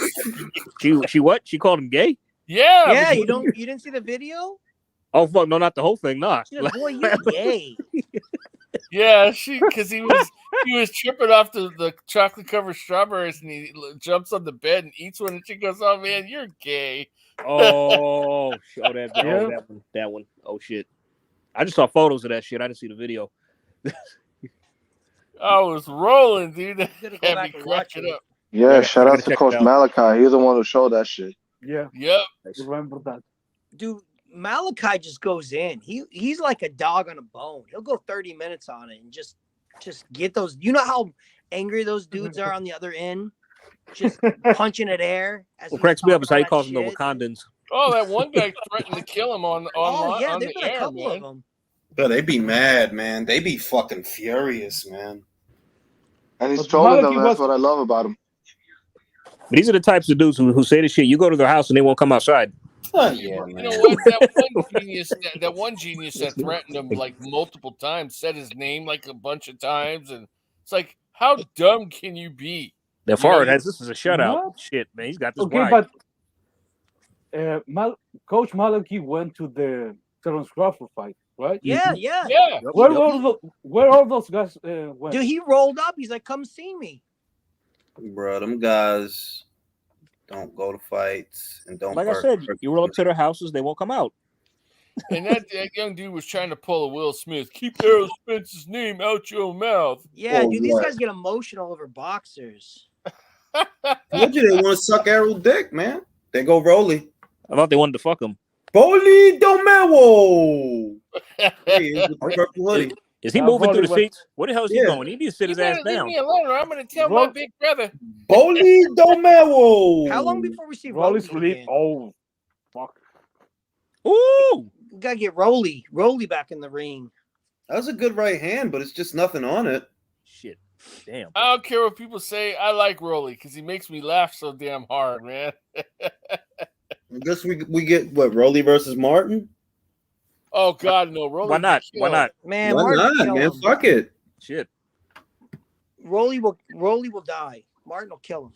Yeah, I'd rather see Rolly versus Blair Cobb. That would be funnier. Remember whenever Blair Cobb got ragdolled in the ring? Was a couple fights back. I really Alexis Roach, man. That was a great. That was a great beating. A great beating. Fuck, man. Nice clout chasing Bud, idiot. I remember his fucking hair swinging around like a bomb. Rivera's ready. He looked like one of go. those He's ready to go. dolls. He's ready to go. He's ready to go. Yeah, you probably need to get after him. He's ready to go. Every His time eyes Rolly, all puffy and shit. Come on, Frank. Punch him in the dick. Come on, Frank. Ooh. Impressive from Frank. Very impressive. Yes. every time Cobb got hit, his hairdo would change. Yeah, he looked like one of those troll dolls. You know that you put on your keychain. Good, very good from Frank Martin. I got to admit, very good. Nice. Overestimated Rivera, underestimated Frank. Frank is a good fighter. Frank is a good. He just put him through a fucking blow dryer. Yeah. At this point, cut that kid's hair and stop calling him Cassius, man. For real. Yeah. It's disrespectful. Enough of that fucking shit.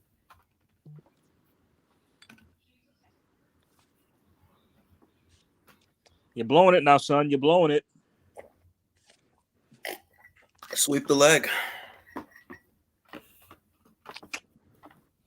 People want to see Martin versus Cruz. That's a good fight. Not bad. It's not bad. It's a good fight. Cruz think he too good for everybody though. He does. Problem. So does his manager. For real though, like he didn't want to fight Ryan. Remember they rejected that. It has to be on Showtime. Right. And they told Rivera, "Oh, you haven't fought anybody." And who else did they reject? Shakur. They rejected Shakur. They don't want to fight nobody.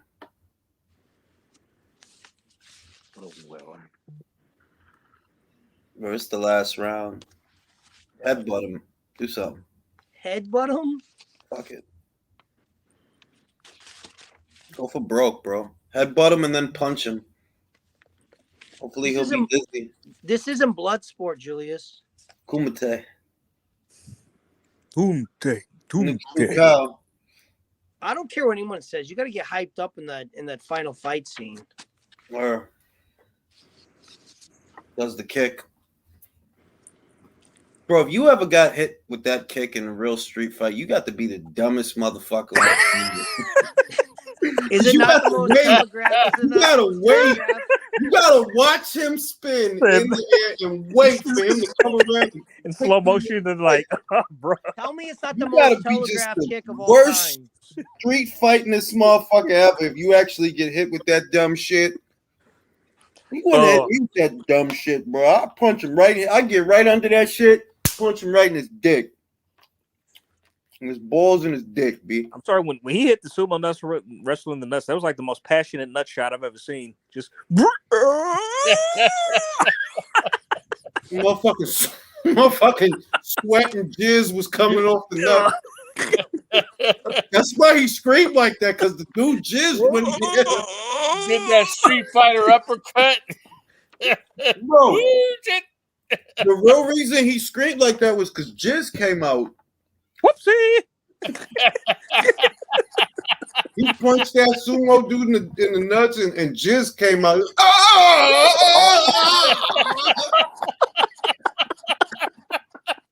And then his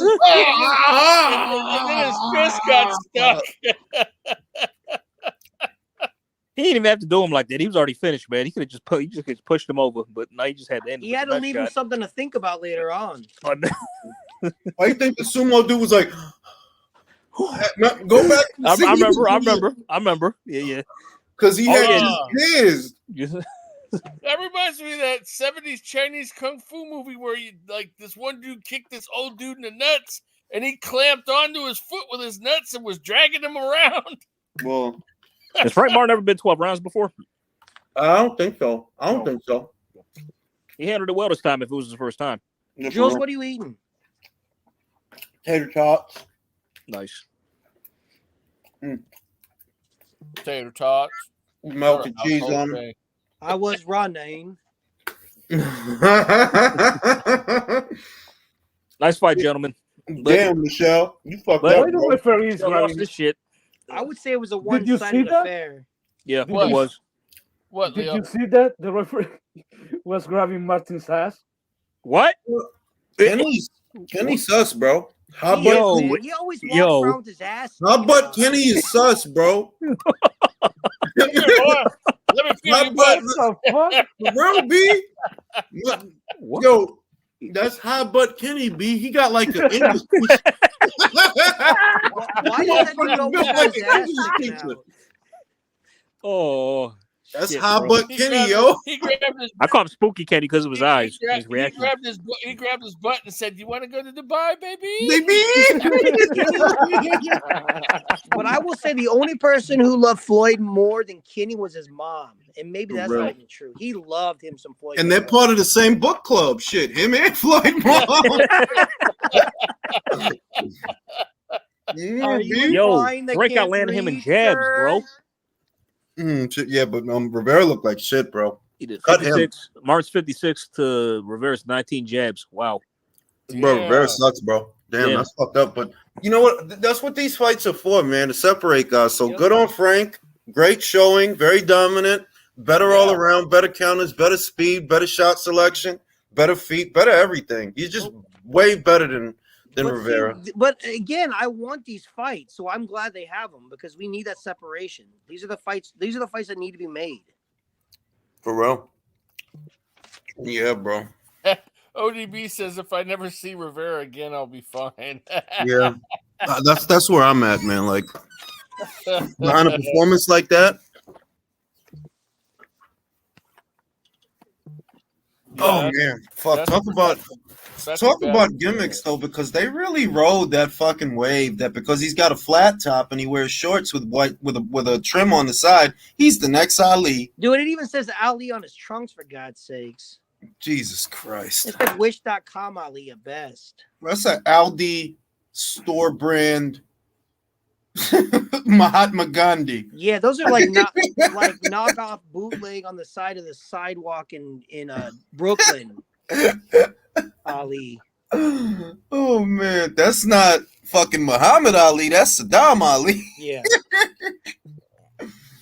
Nah, guys, I'm leaving. Good night. Why? You didn't enjoy this exciting affair? You like the fight, Leo? Did you like? Leo want to go to Dubai, baby? Leo's like a dude on a bad day, just leaving her dropping off right on the side of the street. I'm out. Oh, yeah, fuck that. I'm going to fuck sleep. This shit. I'm out of here. Oh man. Hey, you guys. Man, that was Good night, a Leo. fucking fight, man. That was a one-sided fight, man. Right, man. It really was. That was wild, man. Yeah, man. Rivera he fooled a lot of people, man. Almost fooled me, man. Fuck him. Yeah. Yep. What was next for him? Fucking. Tell you the truth, I don't know. I think they should feed him to Isaac. Yeah, that'll work. The I think reason he would you actually.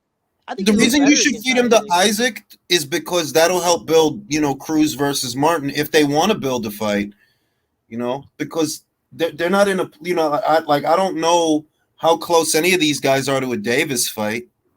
Right. I don't know. Like they're all nobodies, so it's kind of like they're all interchangeable, but you can build them up.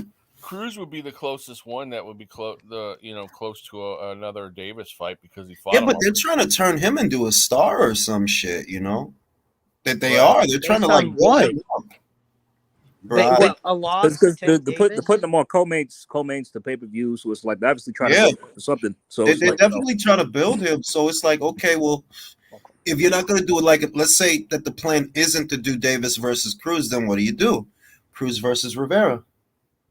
So Isaac Cruz is like the new Sean Porter. He loses really well. Like the new Danny Garcia. Oh, okay. Danny Cruz. Isaac Swift. Is he going to have an OnlyFans as well too?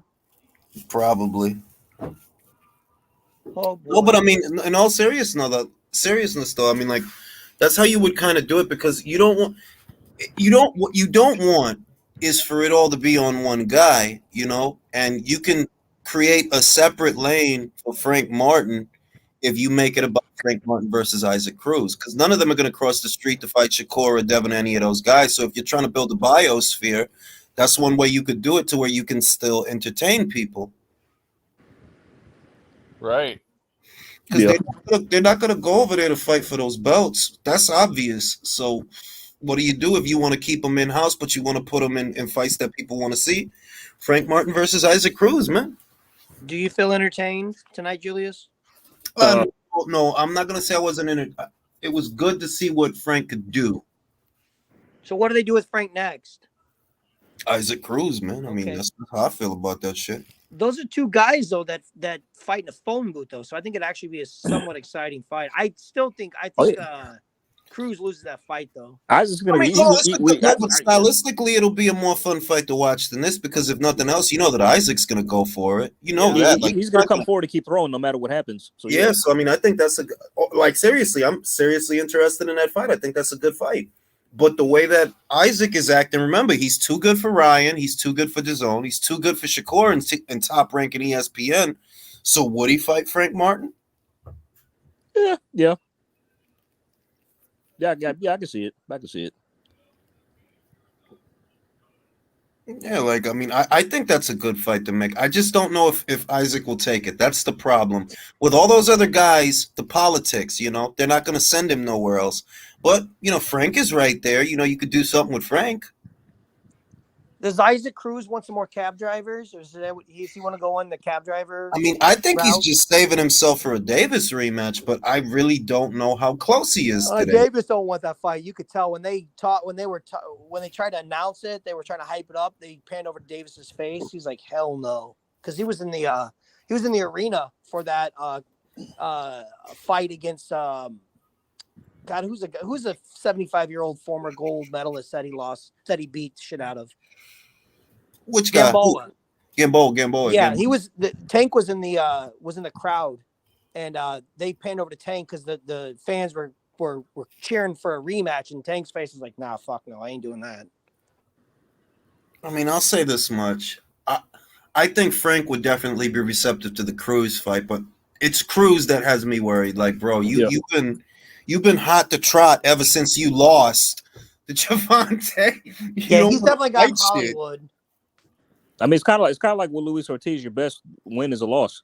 Yeah, it literally is like Luis Ortiz. Like you think you're the A side because you lost. Fuck. What, you beat Gamboa and some other guy, and you're the A side. I mean, while you put up a good showing and you went the distance against Javante and you gave him issues, but you still lost the fight. I'm just we'll see what's next for Frank Martin. If they do Frank Martin versus Rolly, I'll take that. Oh yeah, me too. That's I'll cool. take that. Yeah, as long as it's not a pay-per-view. Oh Jesus! One dude had a 120 against 107. Bro, that dude probably did. I mean, like, you could have had it. No, you could have had it that way, bro. Like, remember, he got knocked down too. I mean, did he just win like one round at least? Probably one, right? The only round that you could have gave him was at the start. The first, that's right? The only round you could have conceivably given him. That's the only one. Yeah, the first. That's pretty much it. I don't know how. He has a lot of fucking hair. Yeah. Shit. Go high butt Kenny. Don't run in the hole. Hey, are you going to go live? Because was it 2 weeks? We don't have a fight for like 2 weeks, do we? Oh no, we got fucking Ioka Franco, bro. Oh, what is that? That's fucking December 31st, New Year's Eve. Oh shit, okay. Who's fighting? Ioka and Franco, they're unifying. Oh shit. How we watching it? Is that on ESPN? How we watch? I mean, in all likelihood, it'll probably be on Facebook. If it's not on Facebook, it'll probably be on Fight. But I remember when Tanaka fought, when Ioka fought Tanaka, that shit was on Facebook, bro. The broadcast was on Facebook. So is Earl Spence's manager? What's going on here? Like, what's the whole relationship? That's a weird looking but cool sweater. Yeah, I wouldn't wear it. I wouldn't wear that shit though. So, what do you rate higher, his fake teeth or the sweater? Definitely the teeth. The man. teeth, yeah, I get the teeth. He's got some nice bathroom towels in his mouth. Nice bathroom towels. Who's his dentist? The Joker, bro. How often does he get those things? I think his dentist is Bob Vila.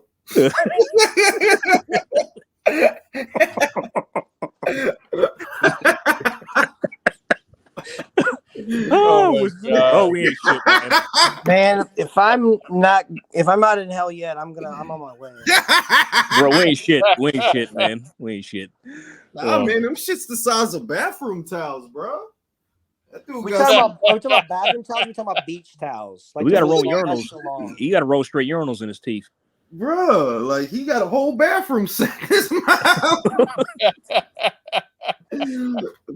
Shit's is big, bro. Like I should text him. Hey, Earl, you use Windex to clean those teeth? Nah, man, he used motherfucking Clorox, B. Shit. All right, on that note, gentlemen, I'm old and you know what time it is. I'm out. Top of bed. Yeah, man. It's been real. All right, catch y'all on the next one. All right, night, y'all. All right.